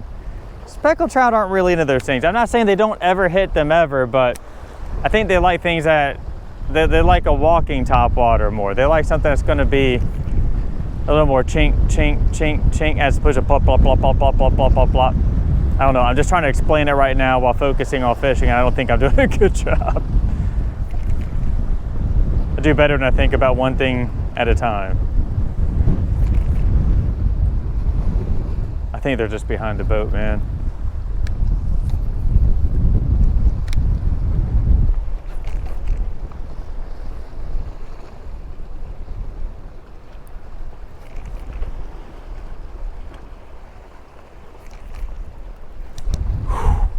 What was that? Sometimes like you just don't even see, you don't feel the bite, you just see the line pick up and move.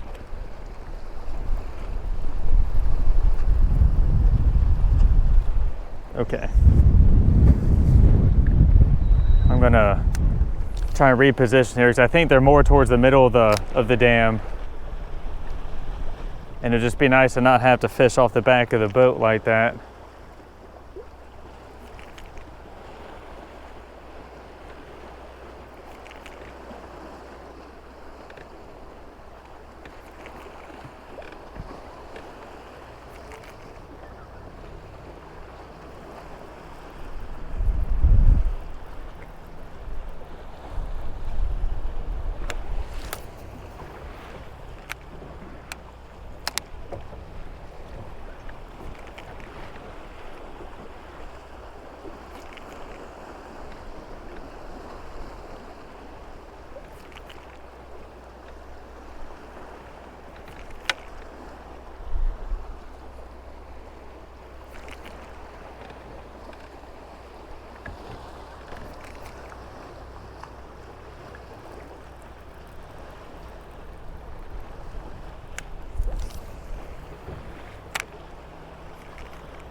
There we freaking go, dude.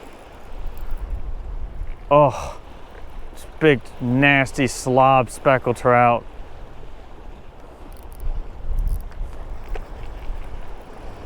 Oh, it came off.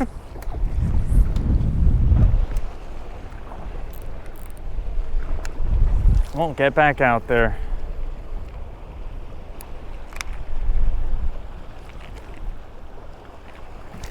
Oh, booger. Little booger fish.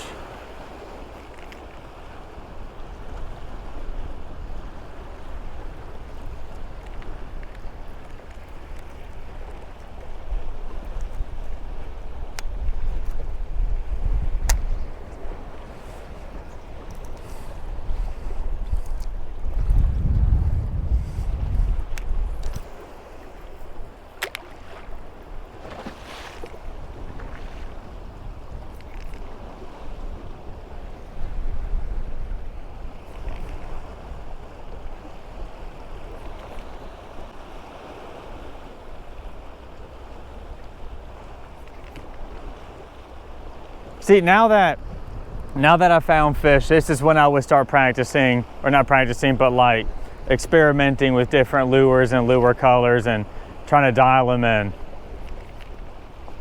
And the next thing on my mind is just a light jig head, throwing it right up against the rocks and just letting it bounce down.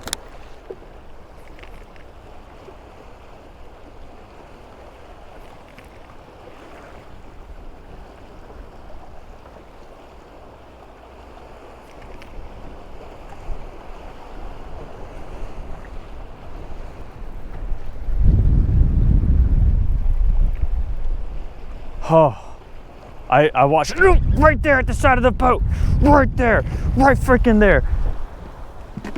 She came back for it.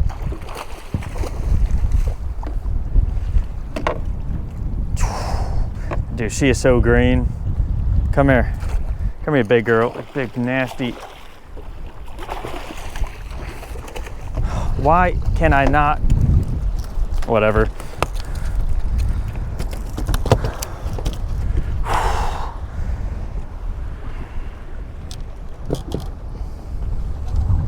Dude. Oh, that's what I'm talking about, man. That's what I'm talking about. Freaking nice speckled trout on the jerk bait.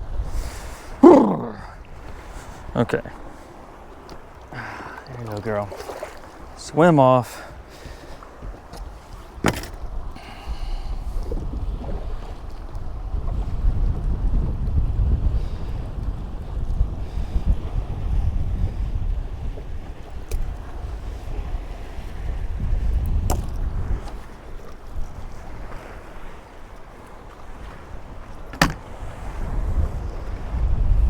And what's that? Freaking 19?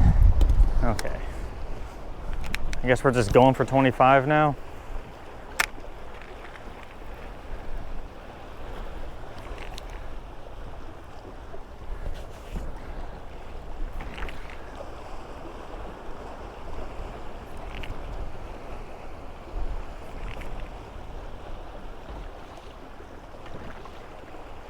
I think she was following it.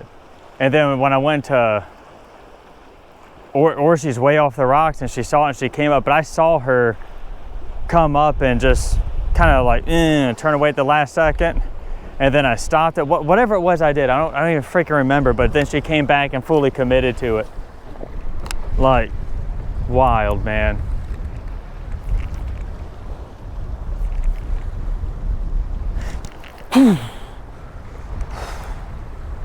Right there.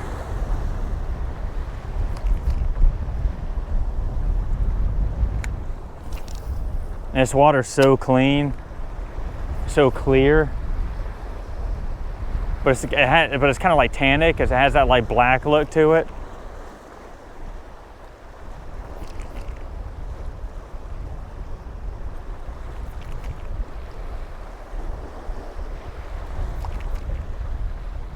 If it was not so wavy right here, this would be peak top water. It could be good top water right now.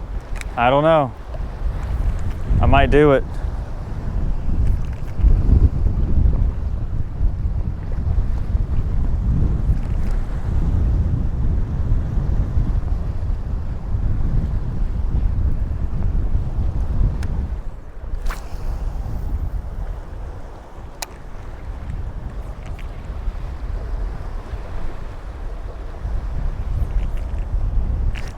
Ooh, stay buttoned up, stay buttoned up.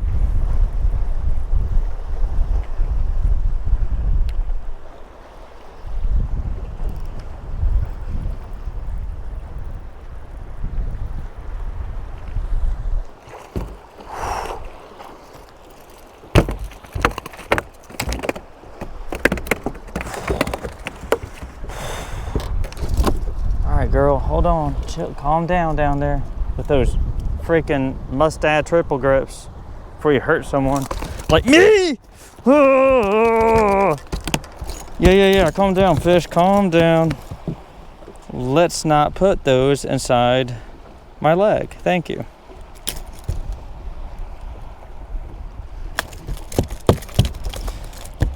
Well, this is a precarious situation. Okay. Angry girl.